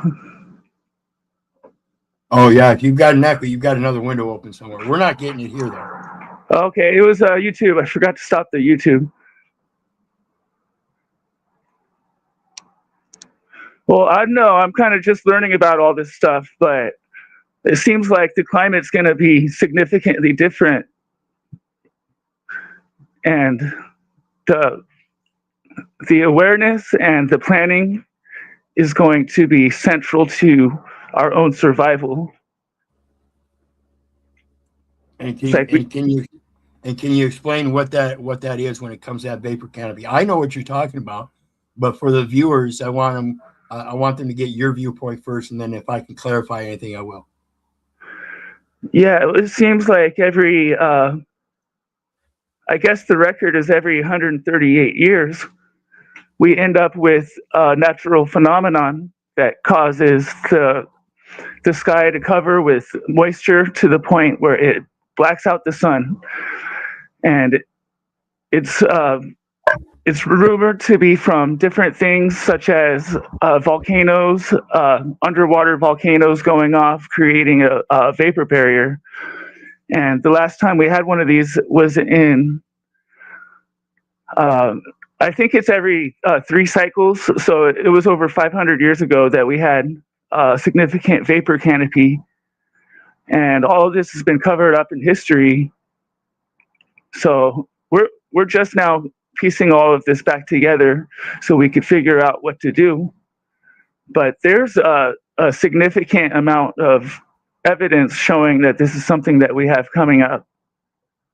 So it's a really good subject to talk about. I think that the lowest technology options are going to be the most significant. Just like forming electricity, we need to localize it.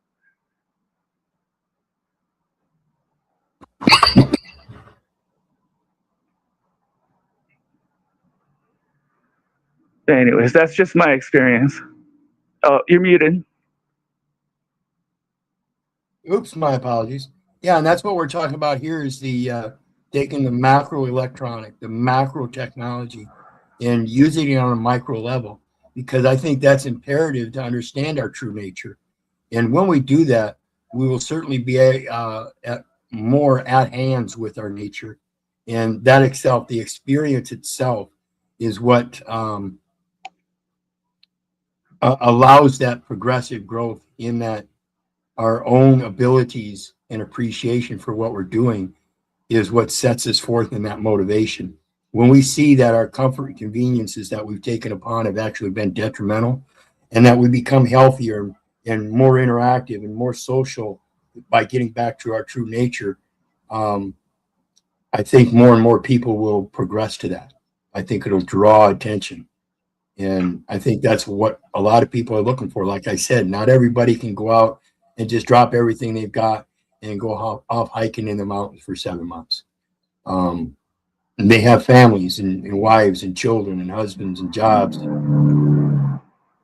It's because they're embedded in that so deeply that they think they can't get out. But I'm telling you, if you're embedded so much that you have your own private residence, your own home, 3-bedroom, $1.5 million home with good job and 3 cars and a good wife and 4 kids, and you got this huge yard, you should make good use of that huge yard. That's where your true nature is, and you can implant that right there in your own backyard. You can do all of this stuff in your own backyard, to start. And then when you find the means, or maybe you can give your children the means, or at best, your children's children. One day, we hope to instill the means of being able to go back to nature and do better than what we are now. And that's what we're looking at. And when you talk about that that vapor canopy, I'll explain. I want people to think about the carbon monoxide and carbon dioxide discussion we had earlier when it comes to the plants and the exchange of oxygen, because that has a aspect of it in it, while at the same time talking about the mud floods, the Great Flood, and as well as Chicken Little. The sky is falling. The sky is falling. Yes, it's a cyclical thing, just like the ice age. You know, it's a cyclical heating and warming, or heating and cooling, heating and cooling. Same thing with the drying and moisturizing, drying and moisturizing. They're all cyclical, and if we pay attention to them, we can prepare for them. Like Extraordinary says, he thinks that's something we should prepare for, and I think it's something that in what we're doing, we would be prepared for that if it happened. Yeah, we're not going to be able to. We won't be able to rely on the big corporations through that time, like how we do now. No, not at all. They're going to be dependent on the data plants and the solar fields and all that, right? The Teslas and all the fuel stations that are restricting the fuel for the Teslas, because you got to use a Tesla, but only they'll be able to use fuel to fill up to generate the generators for you to top up your car, right? You know, it's not such great benefit when you see how much it limits you. Mm-hmm. And everything has been moving towards the corporatization of every industry, and it's no coincidence. It's not about the money. It's not about wealth or anything like that. It's about the power and control, and also the withholding of the truth. Because I think that's really what it comes down to. Because with the right knowledge comes all the power. And every single one of us has the power representing the Most High, basically. Yep, and that's a nice segue to what I've got coming up here. Like I told you, we're going to check out this YouTube site. There's a couple of great friends of mine, Adam and Eve Homesteading. Okay, I want you guys to go check them out. I'm going to pull up their link and drop it in chat for everybody. And I want you to go check them out. Adam and Eve Homesteading. This is Malika and her manslave. And it's actually her whole family. They're doing this together. And it's a small cabin in the woods in the mountain. That's Malika from Freedom from Government, right? Yep. And that's my next one. This gal, Admin Eve Homesteading. You'll notice right here it's got freedomfromgovernment.org. We're going to click on that, open that, and we'll share that. And this is freedomfromgovernment.org. So I'm going to drop this link next. Yeah, she did a great class on the Feed the Fam. Yeah, I still go over that one. Right. And then from there, you'll notice that there's lawful living community. Okay. So we click on that and we share this tab. And there's that link. So let me explain. As we go back here, freedomfromgovernment.org. If you guys are familiar, this is the one that did all the license plate stuff. Remember the license plates? This is how it started out. This was Trent James Goodbody, and he wrote the book, Freedom from Government. And upon that, he created the site, and he started providing private non-commercial plates, DOT exempt. Malika bought the site. He now owns the site, and she also has developed her own lawful living community that she started on Facebook, I think about 8 or 9 years ago. You know, I was one of the first people in it, and we've gotten along ever since. I love this woman. She's got a great mind, great heart, and I hope everybody goes and checks her out. Adam and Eve Homesteading.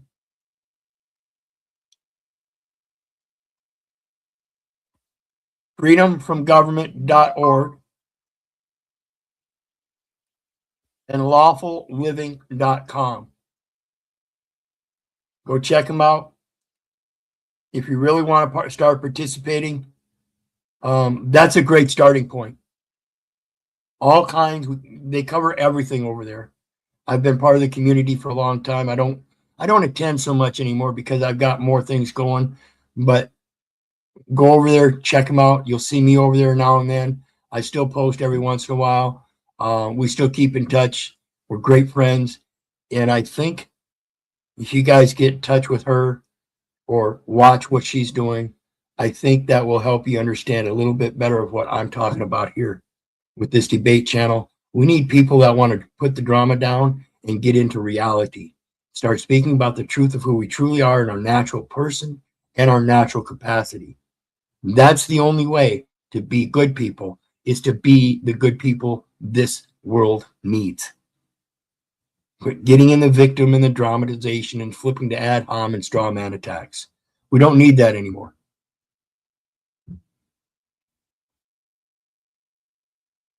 And with that, brings me to the next part. How familiar are you guys with let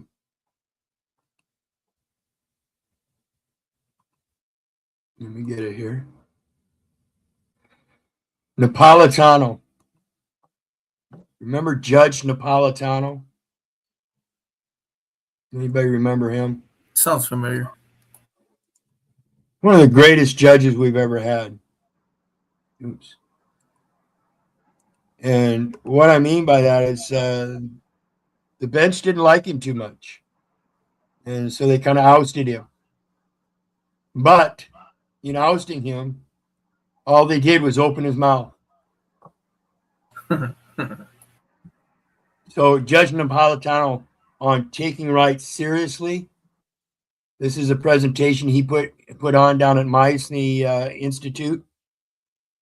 There's a link for that down in the chat. Go check that out. If you want to learn about the natural order of things and how to look at this stuff the way Napolitano puts it, I think you'll get a better grasp at what we're talking about when it comes to these laws and what you should do naturally. Okay, I'm not saying you should or shouldn't. That would be like legal advice. I'm not giving that. In my opinion, I strongly agree with Mr. Napolitano here. Okay. And we'll listen to a few minutes of this while remembering, everybody, at the bottom of the screen, you see it scrolls. See Hosenzada versus Klein. Fair use for commentary and education. Right?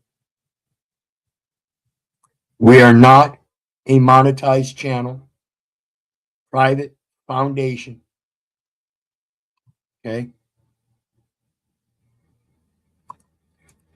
Our guest tonight probably needs very little introduction to all of you. Judge Andrew Napolitano, you all know him as a Fox News legal superstar, very prolific author, writes a syndicated column weekly, also has written about 9 books, is a former judge, a former attorney, and perhaps most importantly for our purposes tonight, is on the cusp of publishing a lengthy treatise on natural law, heavily footnoted and cited from what I'm told. And from what I'm told, it contains a lot of references to Murray Rothbard and his work, which is one thing that sets the judge apart in that he is, in addition to being a legal scholar, also very much an historian and a Rothbardian. So a warm round of applause for him, please.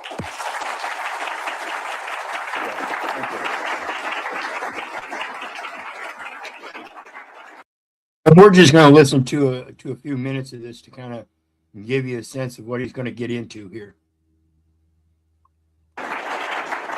Thank you, Jeff. Thank Again, you for it's the warm natural law. welcome. So when Pat Barnett said, how do you want to title, what do you want to call the hour that you will spend with all the students on Monday night, I suggested the title of a very famous book that a lot of us who believe that our rights come from our humanity has read, called Taking Rights Seriously. And if we take rights seriously, I'm going to start this lecture with what I will say at the end. If we take rights seriously, we know that they are not privileges. We know that they are not permission slips. We know that they are claims. They're claims against everyone and everything, including the government. So the concept of the natural law explores, where do these rights come from? Forgive my back, but this is natural law theory, NLT with an underline. And this is its opposite, positivism, P, in a circle. So And this is where they get positive law in the U.S. codes. This is what Yes. establishes, this is what establishes positive law. And if you understand this, this is the law of nations, otherwise known as the law of nature. Yeah, and so I do recognize him. Yeah, absolutely. Now, I haven't seen some of his stuff for a while, so I'm glad you brought him up. It's good. He's a great guy, and I think let me pull up his YouTube channel. This is just a presentation he made at Mises University. Let me see if I can pull up his channel.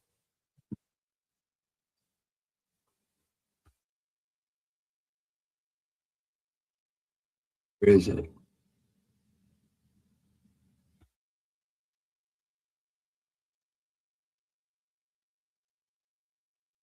See, they've done something with YouTube here lately that they don't show all my subs anymore. And it only shows a certain number of them. And so I gotta go through and put something in the damn search bar. Interesting. There he is. So Judge Napolitano, Judging Freedom. He does videos all the time. He's got many of them lined up. And you can see, let me see his lives.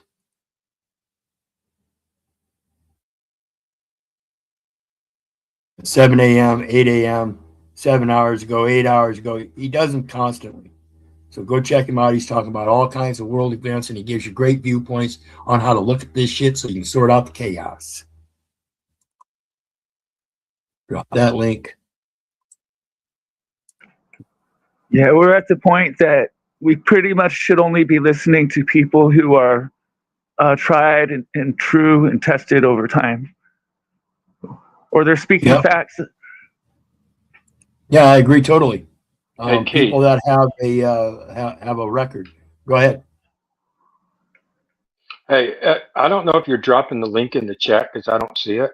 But if you would like somebody like myself to look at it, you might want to put it in the description of this actual video. So when we're rewatching the video, when it reads whatever the description of the thing is, and you hit more, you can paste that link down in there. Well, we're going to be hitting these links quite often during the debates. We're going to show people what we're looking at when we want to get our point across to them, when we don't want drama. We want legitimate conversations and legitimate knowledge with sources.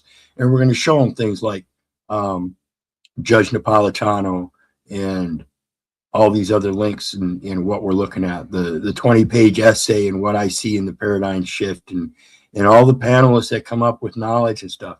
It's all going to be forbearing of what I want to see more objectively as true. In other words, I don't want the drama. I want the information that's going to educate.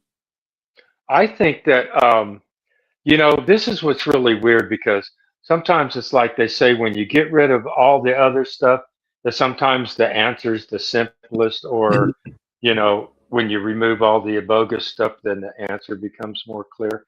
See, absolutely. I think that's what we're getting onto, yeah. Right. Even in this paradigm shift, it's like people say that the system's broken, and the system, this is like Judge Napolitano there. Like he was doing the judgy thing, and then you say that they booted him out. So now he's like on YouTube or doing his own thing and explaining certain things. But, it's kind of weird in that aspect. Is like, in some way, the system wasn't broken, right? We lost control of our own governance, of being able to govern ourselves. We gave that control over, because it's just like this with the system that's in place, just with the proper, almost want to say people in those positions would rectify of a lot of things without having to start back. Like, I feel this conversations is like we just came out of the Stone Age, right? And we just got the internet. So now we're figuring out how to get our communities connected through an internet now, so that we could just start the system all over again. but the system's already in place, That's right? The exactly right. watersheds. That's exactly what I was saying over on the other panel, wasn't it? Wasn't it? Yeah.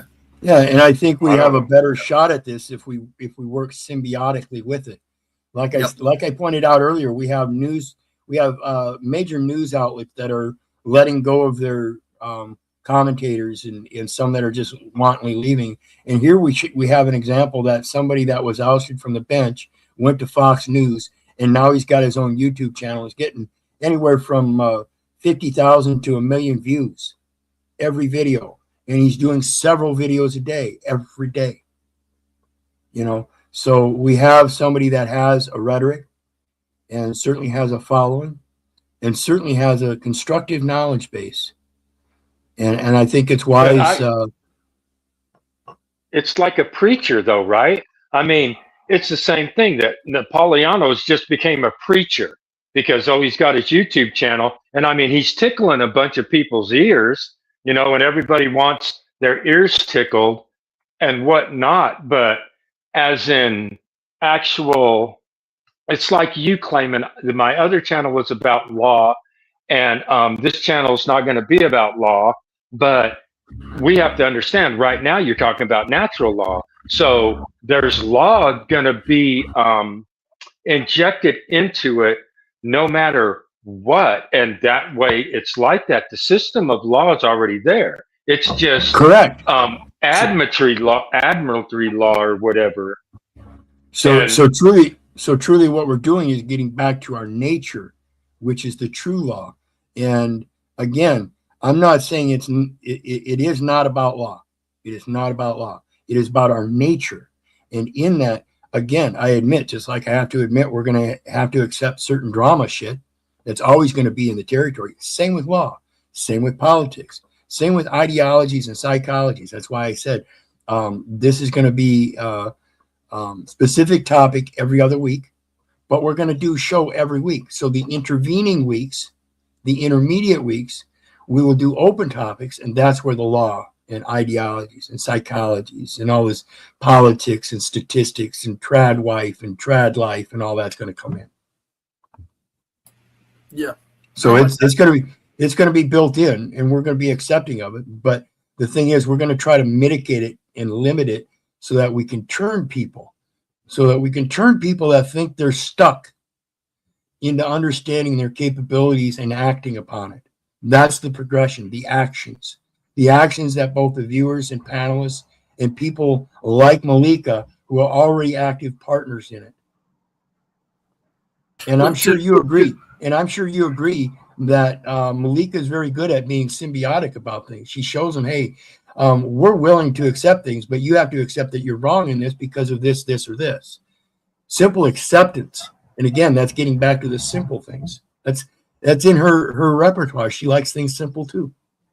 Yeah, I was going to say to do otherwise would be falling back into that trap of the corporatist idea, right? It'd be accepting comfort and convenience. Bullshit. So no, it's very much so that you have to be able to learn and grow. You have to be able to appreciate what has been laid out on the table. Not just look at it and say, oh, that's useless. No, there's use to it, and you have to know what the use is, but that requires learning. Right. And that paradigm shift in that aspect of like the corporations and all of this and what they're doing and like what did you call it? I'm just going to use the word mega, right?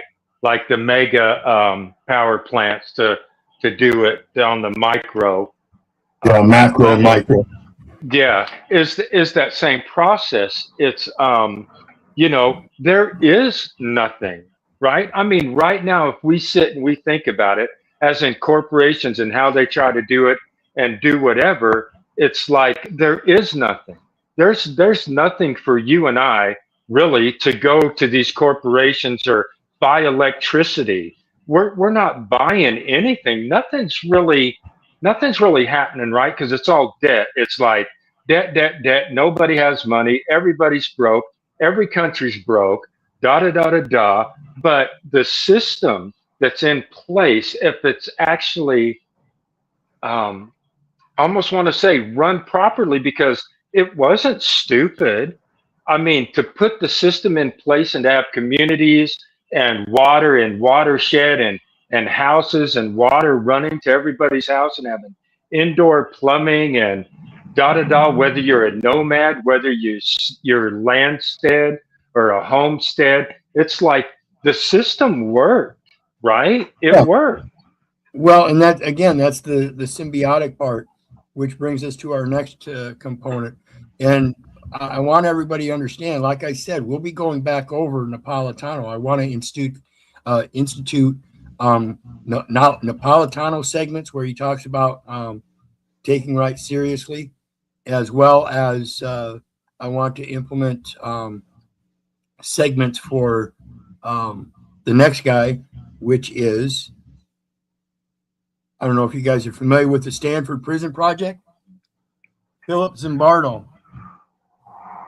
The Stanford that- Prison Project. Yep. That's where Stanford the Pri- that's where the guards and the prisoners, it's the Stanford prison. Yeah, I know what it is. Yeah, Correct. Yeah, and they found that they had to cut the project short. And he was the one that did the experiment and funded a majority of it. And he felt so bad when it was done that he turned his entire thing around. And now we have what's known as the Heroic Imagination Project. Okay. And so if you just look up Heroic Imagination Project on YouTube, you'll come up with this page. And it's going to have all kinds of stuff on here about the Heroic Imagination Project. And we're going to take a look at a couple of these videos real quick. bro, he looks like you. Did you notice that? Absolutely. He Absolutely. does. So let's take a look.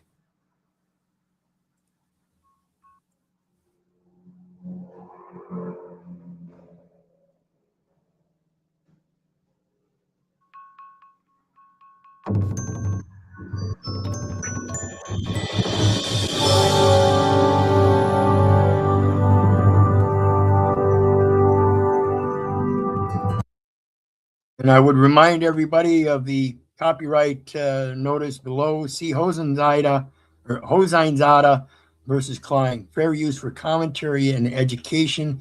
I don't know that Philip Zimbardo would have a hard time with this or not, but I certainly hope the channel that we're showing here now, the Greater Good Science Center. Greater Good Science Center. Let me copy paste that. We are looking at the Greater Good Science Center, and let me copy their link to this video, and go check them out. Give them a thumbs up, maybe a sub, and let's get into it here.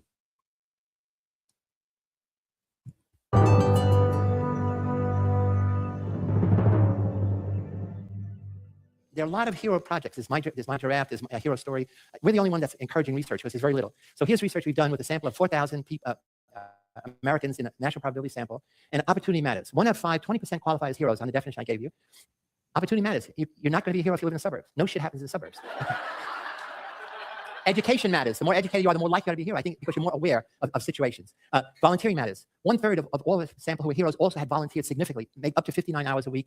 Gender matters. Males more than females, because in this case, the things they call women tend to take a lot of the heroic action as not heroic, as sacrifice. This is what I do for my family, what I friend. Race matters. Blacks are 8 times more likely than whites to qualify as heroes. We think that's in part greater opportunity. You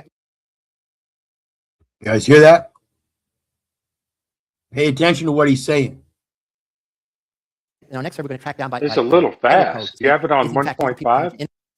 Yes, I do. You need me to slow it down? Well, it was hard to hear what he was saying about. The things that. Slowed it down. We'll go It back was just over. hard to hear what he was saying about the women and like the volunteers are going down through that list. I watch mine at 2 times live in the speed. suburbs. So. No shit happens in the suburbs. Okay. Education matters. The more educated you are, the more likely you are to be a hero. I think because you're more aware of situations. Volunteering matters.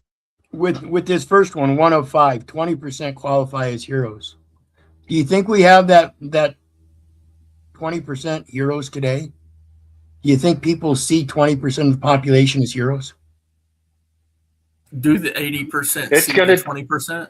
In other words, yeah, it's going to depend on what your definition of hero is also. Yeah. So we have to look at a lot of different parameters here. That's why we have to look outside these boxes that even he's stating. We have to understand we qualify as heroes. Okay? Everybody does. That is. 1/3 of all of the sample who were heroes also had volunteered significantly, made up to 59 hours a week. Gender matters, males more than females, because in this case, the things women tend to take a lot of the heroic action as not heroic, as sacrifice. This is what I do for my family, what I friend.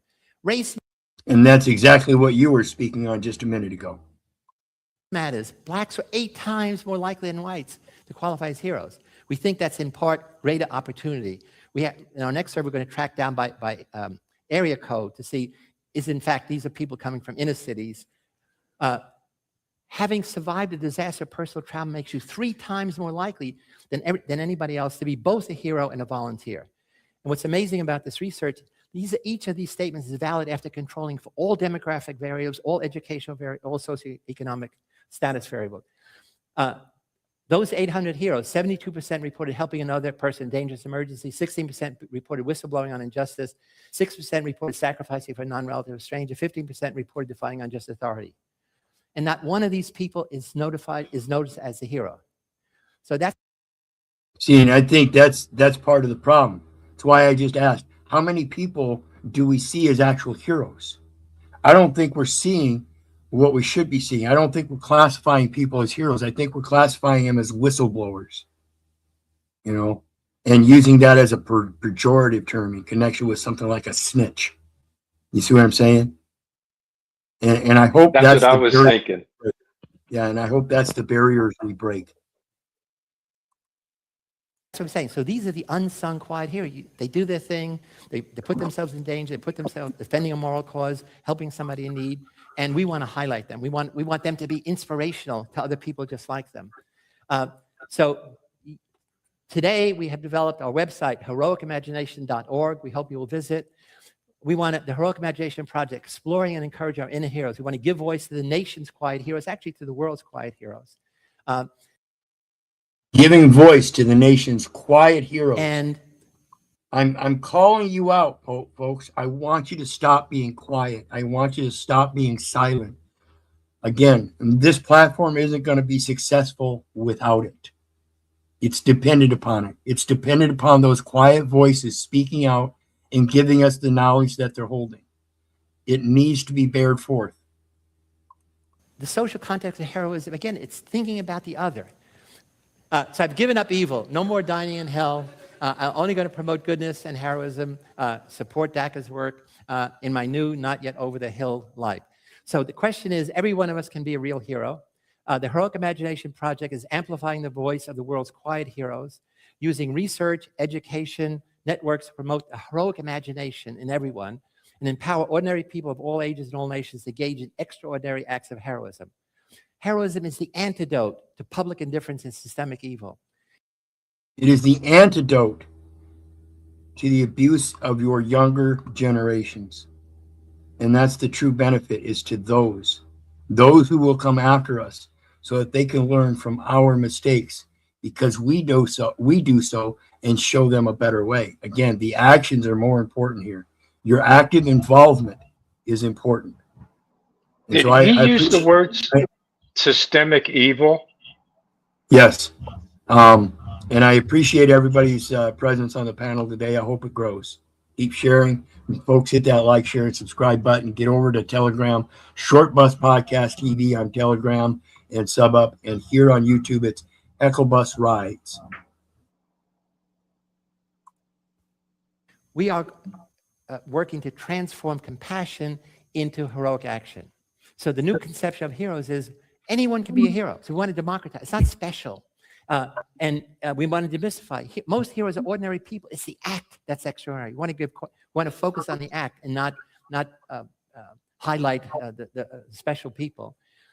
Right. Well, as I said earlier, we want to focus on the acts, not the names and the numbers.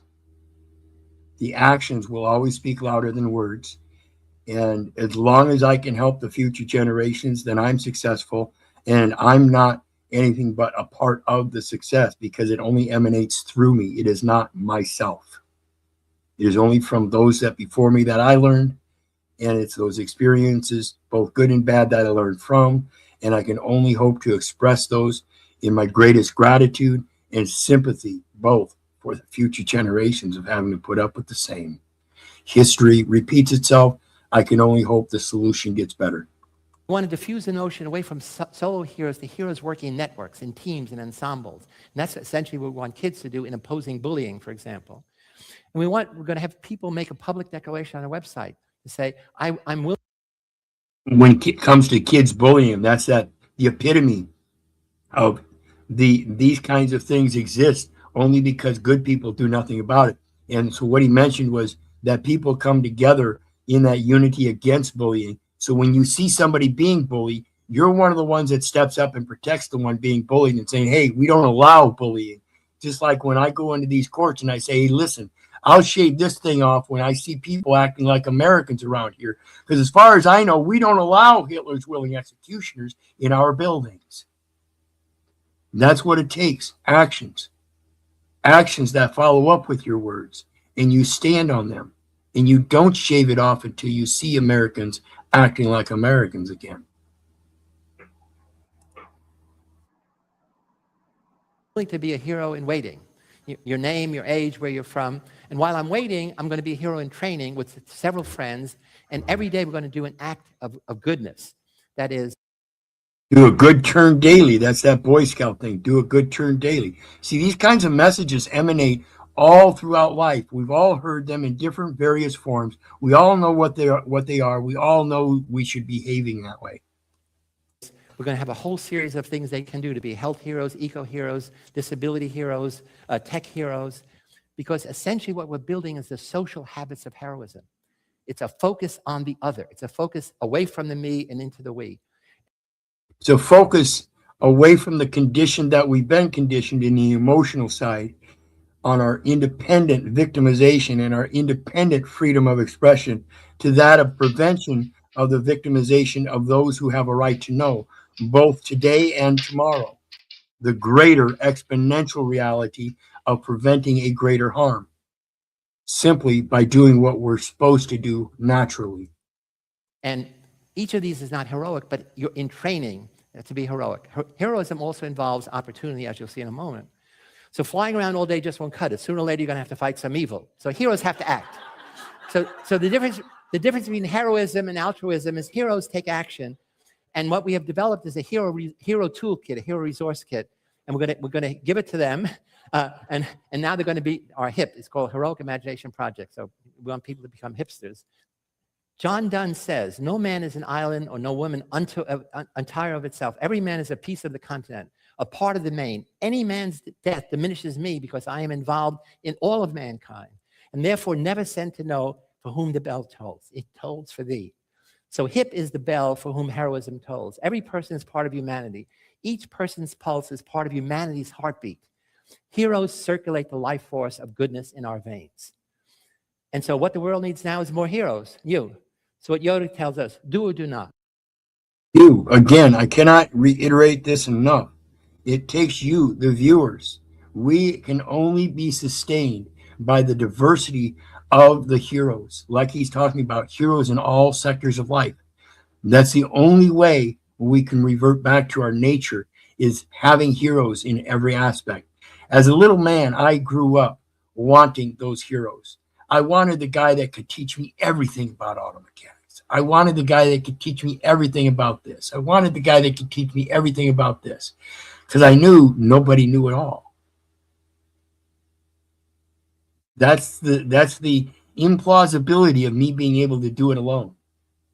So yeah, I want to touch on the bully aspect of this too, because what I've found that's very interesting, and I see this almost across the board, the nature of the bully, much like anybody else, I believe he feels that he's doing the right thing. I really believe that. I believe that he's still I believe that he believes he is still doing good.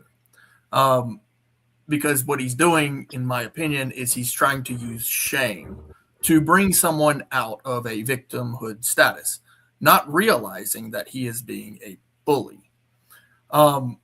Where I see the downfall in that is that he is using his talent in a lesser way in order to achieve a better goal, but it still is the lesser way. I believe shame might have its place, but not in the sense of it should have its place to speak to power. So it should when it comes to one with discipline authority, the discipline power, mom and dad, okay. Yes. But when it comes to a neighbor or friend or something like that, yeah, I agree. It should be more of a heartwarming. Hey, brother, you fucked up. Here's what you can do to do better. Well, if you see a weakness, if you see somebody who is weaker and you are using the bully tactic on someone who is weaker, that's what makes you the bully, right? So if you're using it towards someone who is supposed to be stronger, that you're actually defending something, that makes you a hero, right? Versus the bully who picks on someone who he knows or he really sees someone as weaker, so he's going to quote unquote bully them. That's where the hero status separates from the bully status. Hey, I got to interject real quick. I'm just going to interject real quick, and somebody needs to define the bullying technique, right? Because I think this dude speaking in some way is trying to bring bullies in, and he's calling them heroes. But see, what is the bullying technique? Are these people going to be heroes, or is he just making a bunch of bullies who are going to claim they're heroes, like what the I guess I'll just say gentleman was just saying, like, should bullying be okay? Is bullying a lesser way? And I think it comes down to interpretation, and I think that interpretation is easy to discern when we separate the divisive and bitter words from those that are helpful and encouraging. And that's the aspect of bullying that we need to be aware of, is that we're not victimizing ourselves when somebody's trying to give us advice by calling it bullying. Whereas true bullying, you can certainly tell. You know what I'm saying? Yes. Yeah. So it would be to see a bully, you actually have to see him from the outside perspective. There has to be a weaker individual in the picture. You can't be the weaker individual to say that they're bullying you. You wouldn't even know it if it was you, in my perspective. The weaker individual is going to be the ignorance. The weaker individual will be the ignorant. So in this bullying or the bullying technique, that's what I'm saying, is that, in describing the bully technique, because ignorance is the weaker party. I believe in an intellectual. It's if I don't know how to change a tire and I'm doing it goofy, the person who has the knowledge comes over and goes, "Hey, man, you're doing that. I'm going to choose my words a little better and go, stop being goofy, or don't be a goof. Or if you do it 1, 2, 3, 4, 5, this will help you out." Is in everybody has their own personality. Everybody, all not this. But again, that comes down to the discernment by how they're quote bullying. If they're bullying, you can discern it quite easily. Like I said, by discernment through the words that they're using. Are they divisive and bitter, or are they caring and helpful? So I like the tire changing example. So there's a point of stubbornness. So if you approach an individual who's changing his tire and you offer assistance and he becomes stubborn, then in my opinion, that would be a time to walk away. You wouldn't bully. You would actually just simply shake the dust. In that case, the person is seen as weaker. They are unknowledgeable. And because they are unknowledgeable and unwilling to take the knowledge from you who is offering it, What they're doing is they're being stubborn. Actually, the Bible calls them stupid, the stupid one. But regardless of that, to bully them because they are seen as weaker, you won't be a hero by offering them shame. You will be seen as a bully. Right. So let's finish up this video, and then we got one more. There is no try. It's time to take action against evil. Yes, that was a quick ending. So let's get on to the next. Why does he keep saying evil? Like systemic evil, and like right there, he's like, take action against evil. Why does he say evil? Well, you got to remember, this is the guy that did the Stanford Prison Project, and he saw it visually himself. He saw how evil comes out from good people who are just given a position to play act in an experiment. They knew it was an experiment, and look how far it went. I mean, these people were atrocious to each other. Right. Okay. And I mean to tell you, brother, I see the same shit. I see evil. So if that's something you haven't witnessed or something, I actually feel bad for you, brother, because it exists. Oh, I see it. I see it, but so many people say there is no good or bad.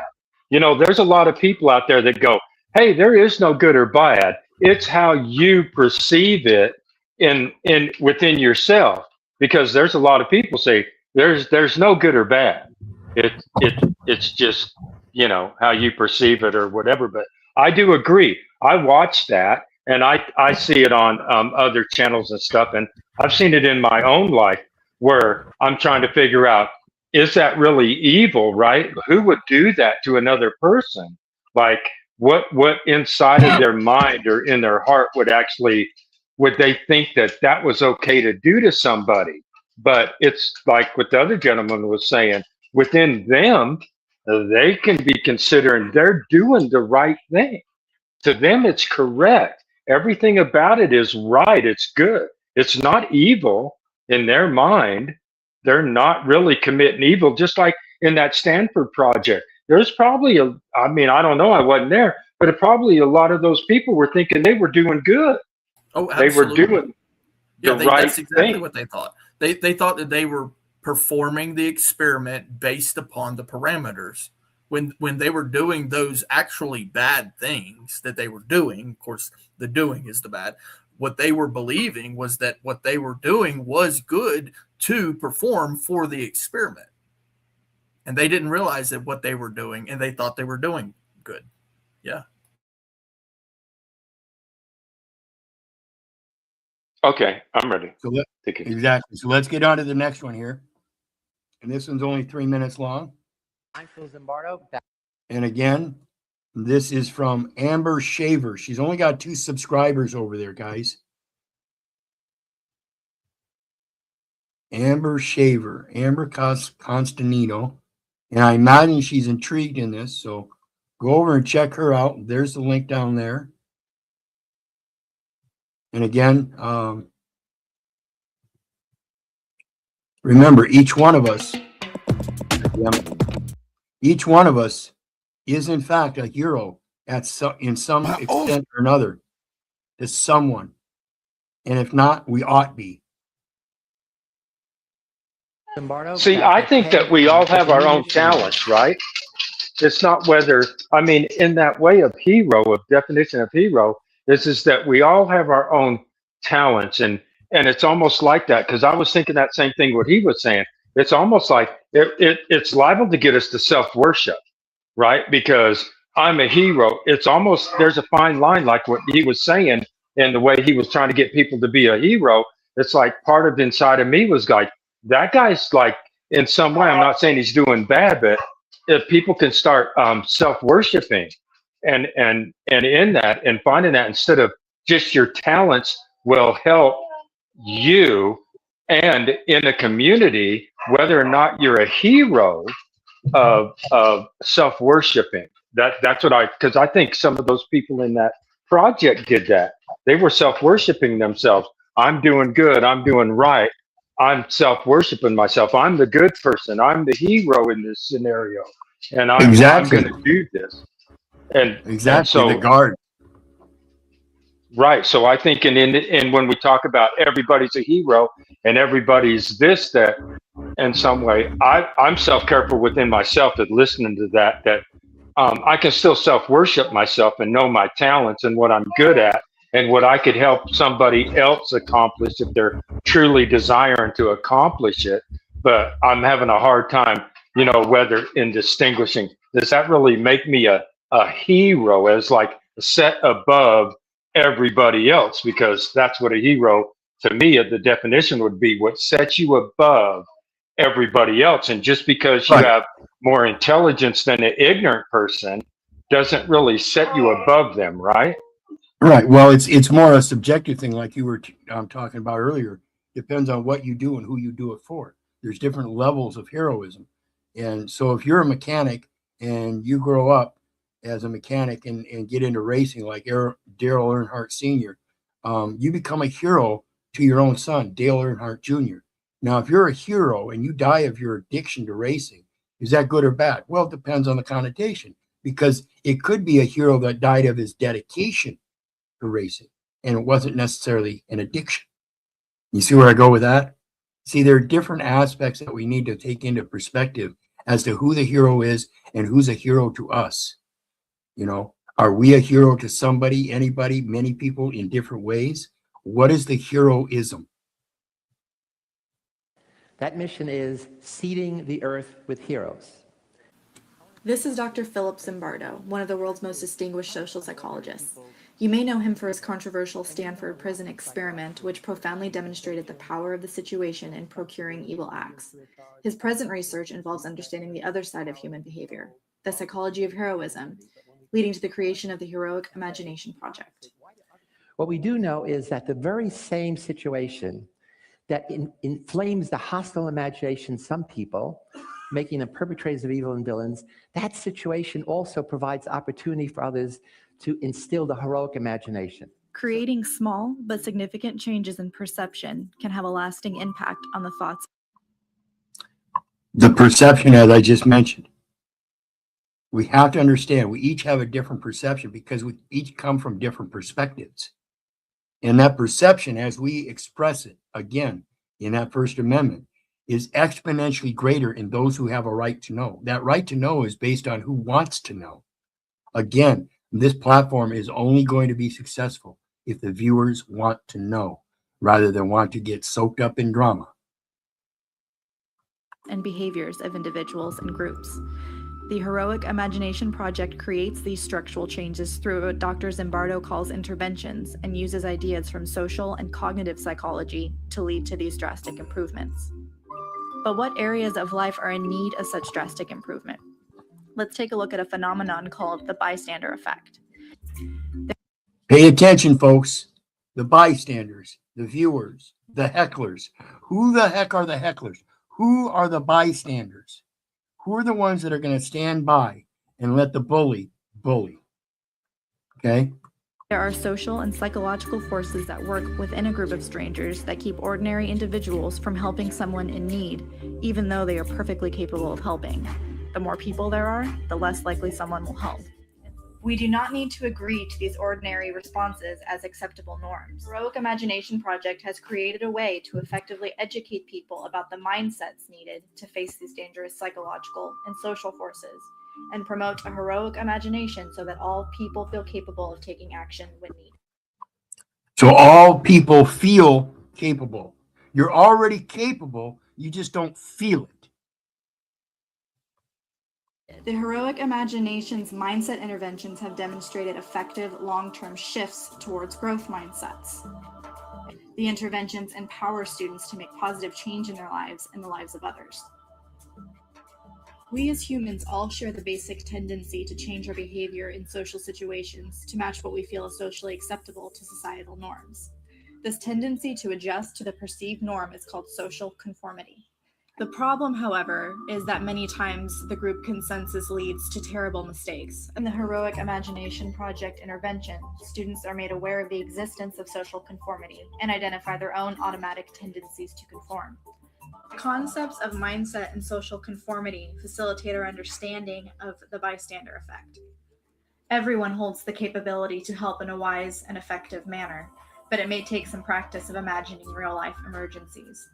The Heroic Imagination Project Interventions uses this technique to teach ways of overcoming the pressure to watch, wait, and do nothing. And that, folks, is what we hope to instill here on the Short Bus Podcast TV. We hope to instill your own change. We hope to instill your own ability to see your capabilities and act upon them. And that brings us to the end of the Short Bus Podcast TV show for today. Building and growing and developing. Now time. Thanks for coming up, guys. What do you have on the way out? I'll go first. Okay. If that's all right. Sure. Yes, I think that, I've in some way talked to my neighbors. I don't see them a lot, but it's almost like we have our own plot of land, right? So we all have our own houses. We all have our own backyards. And it's like certain people, like at the beginning of the street, they got a bigger yard. But it's almost like me talking to them and just knowing, like, even in like a home garden or gardening around, it's like the people, if you looked at the people who own the property, it's almost like you can picture what they would be able to do. So, it would be like not everybody grow every individual thing. It's like each person grow one thing for the community, and then they be responsible for that one thing. Let's say it doesn't take a lot of watering and they're elderly people, but they want to participate, then they would be given a vegetable or something that didn't take a lot of care, but since they were doing everything they physically and mentally could, they would be putting in just as much effort as a person like myself or somebody else who was more capable and could do something that took more time or more effort in growing. And it's like, but then we get into the problem with the city. So it's almost like there still becomes a legal aspect to it, and like in how and handle that. So I just want to leave with that and say, in those thinkings that can be done with that people who own land and whatnot. Well, and I want to bring that back to the family structure then too, because that's the strongest right there. When we think about those that can't provide for themselves, it's a matter of change over time, because we see in the family structure that we have children that have to have their asses wiped and diapers changed. And we also see adults in their older age that have to have their asses wiped and their diapers changed. So it changes over time, and we go from having to have our asses wiped and diapers changed to being the ones that change asses and wipe diapers, both for children and those that brought us into the world. So that's the real structure of community, is multiple generations of family units, familial units that are willing to wipe each other's asses and change their diapers. And that's what we've lost. We've lost this community where the family brings up children in the same home that has grandparents present, so that when mom and dad are out working the fields or doing the things that they need to do, the grandparents are educating. And then when mom and dad get home, they're also educating from the different hats that they wear according to that family structure. Again, grandma, grandpa have different talents than mom and dad, and convergently so all together, those are all imputed on the children that are in that same 3-generational household. There were times where there were multi-generational households that had 5 generations in one house, and that education was strong. And that's what we're lacking today. That familial unit, which is the true base foundation of community. And that is where the diversity comes in. When we have those younger generations that are being raised by multiple generations above them with all those diverse talents, they're the ones that benefit the most. And that's why I say we need to expand with the diversity and enjoying with the viewers as the developers of this platform.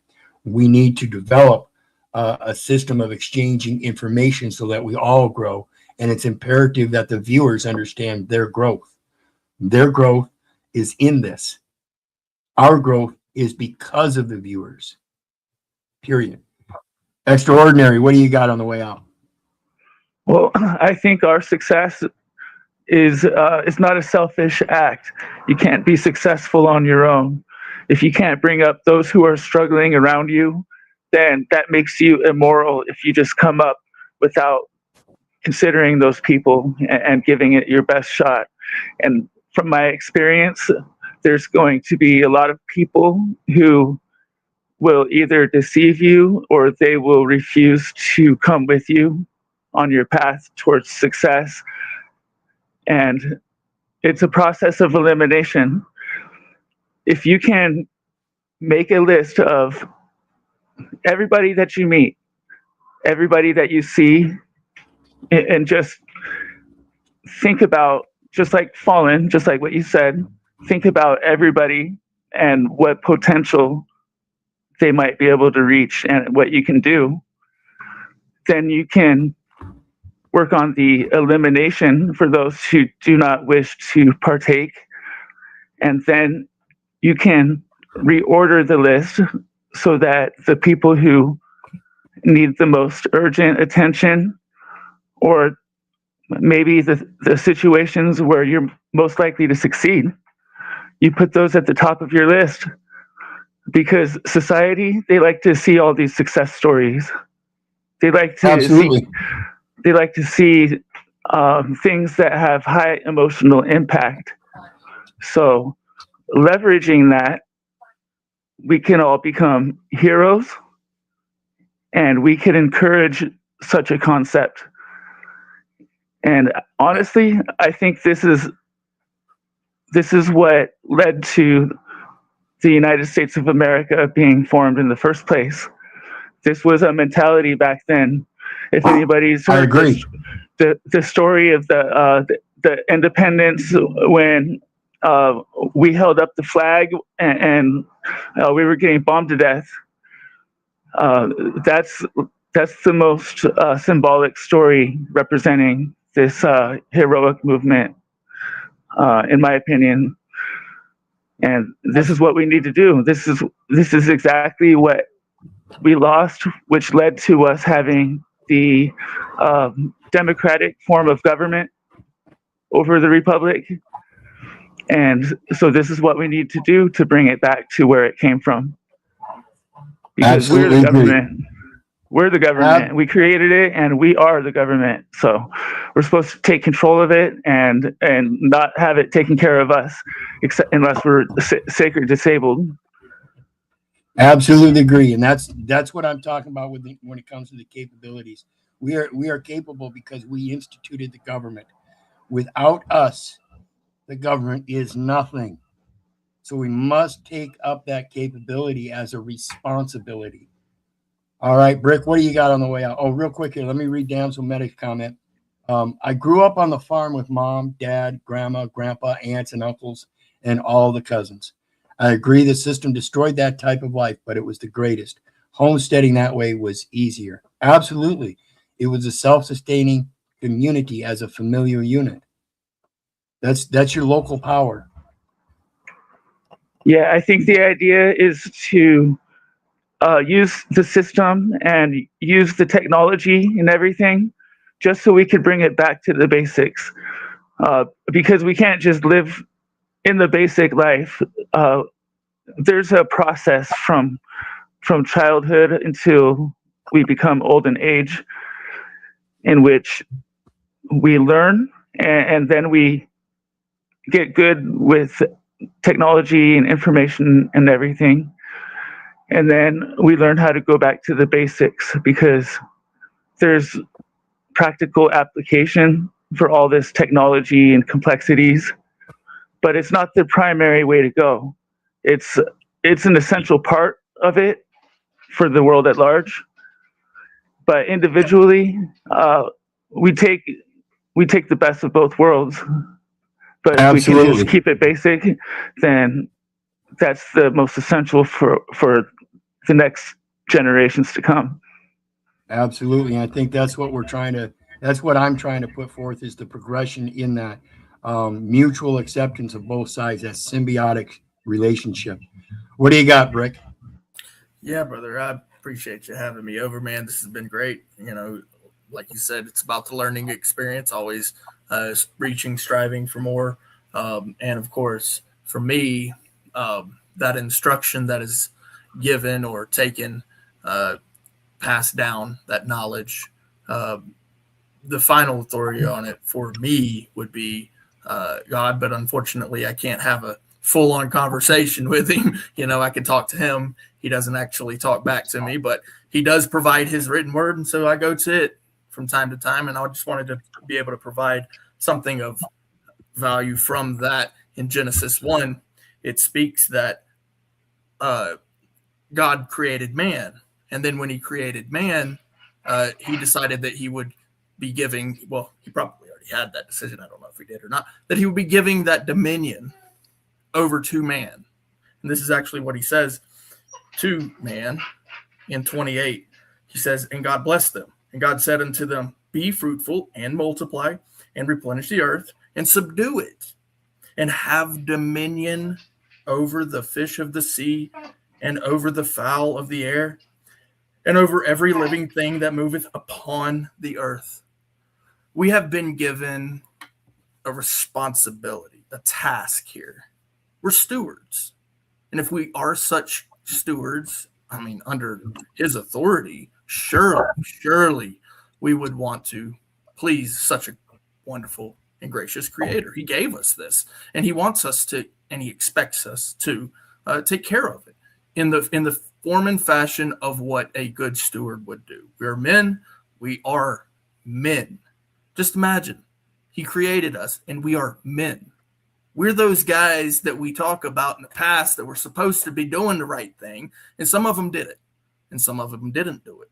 But we are the ones now. Yeah, that's that. Go forth and multiply, prosper multiply in prosperity and abundance, replenish the earth. Replenish means the restocking of earth. So what you take from her, you give back. And this is the symbiotic relationship with Mother Nature. And it's the same symbiotic relationship we have with this government entity. You put in what you get out. And if you do so, it should come back as prosperous if done with good intent and good faith and fair dealings. And that's what we're truly looking at, is people taking advantage of things in this, quote, prosperity and abundance of comfort and convenience, and not realizing how much it's actually costing them, because they really don't give a fuck about anything but the comfort and convenience of being able to flip a switch and have cold air. You know, they're not subject to the hardships of life where they have to go through it and suffer through it and maybe take advantage of the cool air when it's there. I just want to make one last statement, Keith. I mean, I really apologize, but I want to say this to Brick, because something he said led me to say something. He said he could have the conversation, but it seems like a one-way conversation. And so I just wanted to share with him one final thing of a thought with myself is I have those same conversations. And what was led to me is that he's always talking back if you really pay attention to everything that everybody says to you. He's really having a communication with you. To me, that was his way of communicating with me.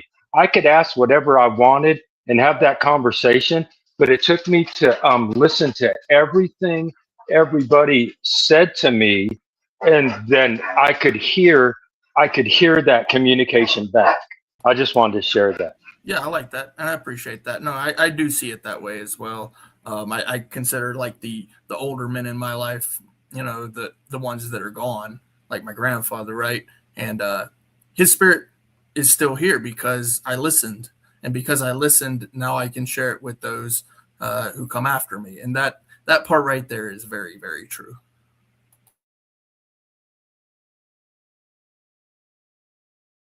You're muted.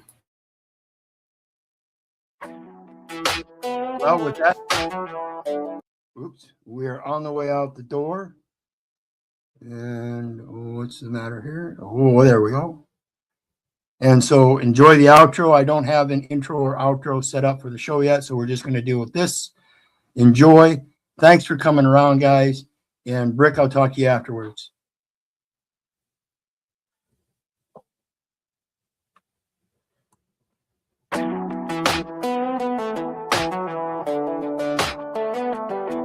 Hold up, grab my soda cause I told you I'm colder than hell. I ain't buying what you sell, it don't ring my bell. Unless it's got that smell, you know, like grape ape. We ain't talking vapes or the color of drapes. Or a gorilla in a cape is the good shit. Just one hit, you so lit, you fall into a bit, non-bit. What's fucking funny is you're a monkey, a high school flunky, hero and junkie, obliteration of the carnation, with gross castration, skewed citations by your intimations.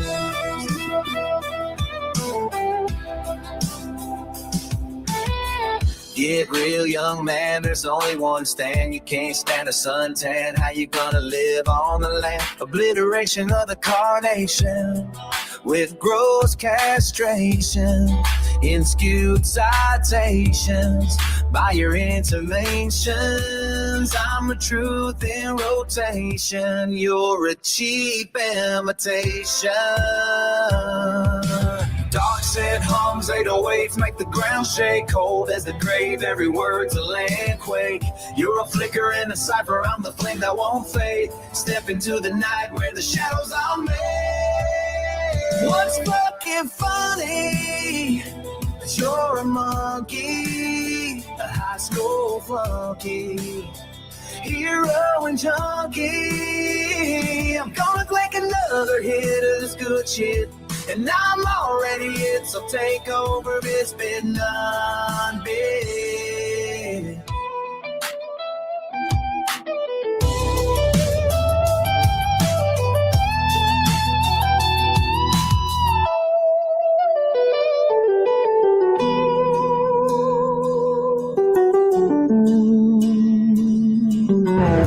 Thank you for joining us at Personality Inventory Mockumentary Production. Man up, slaves, and hit those buttons, or I'll send ice.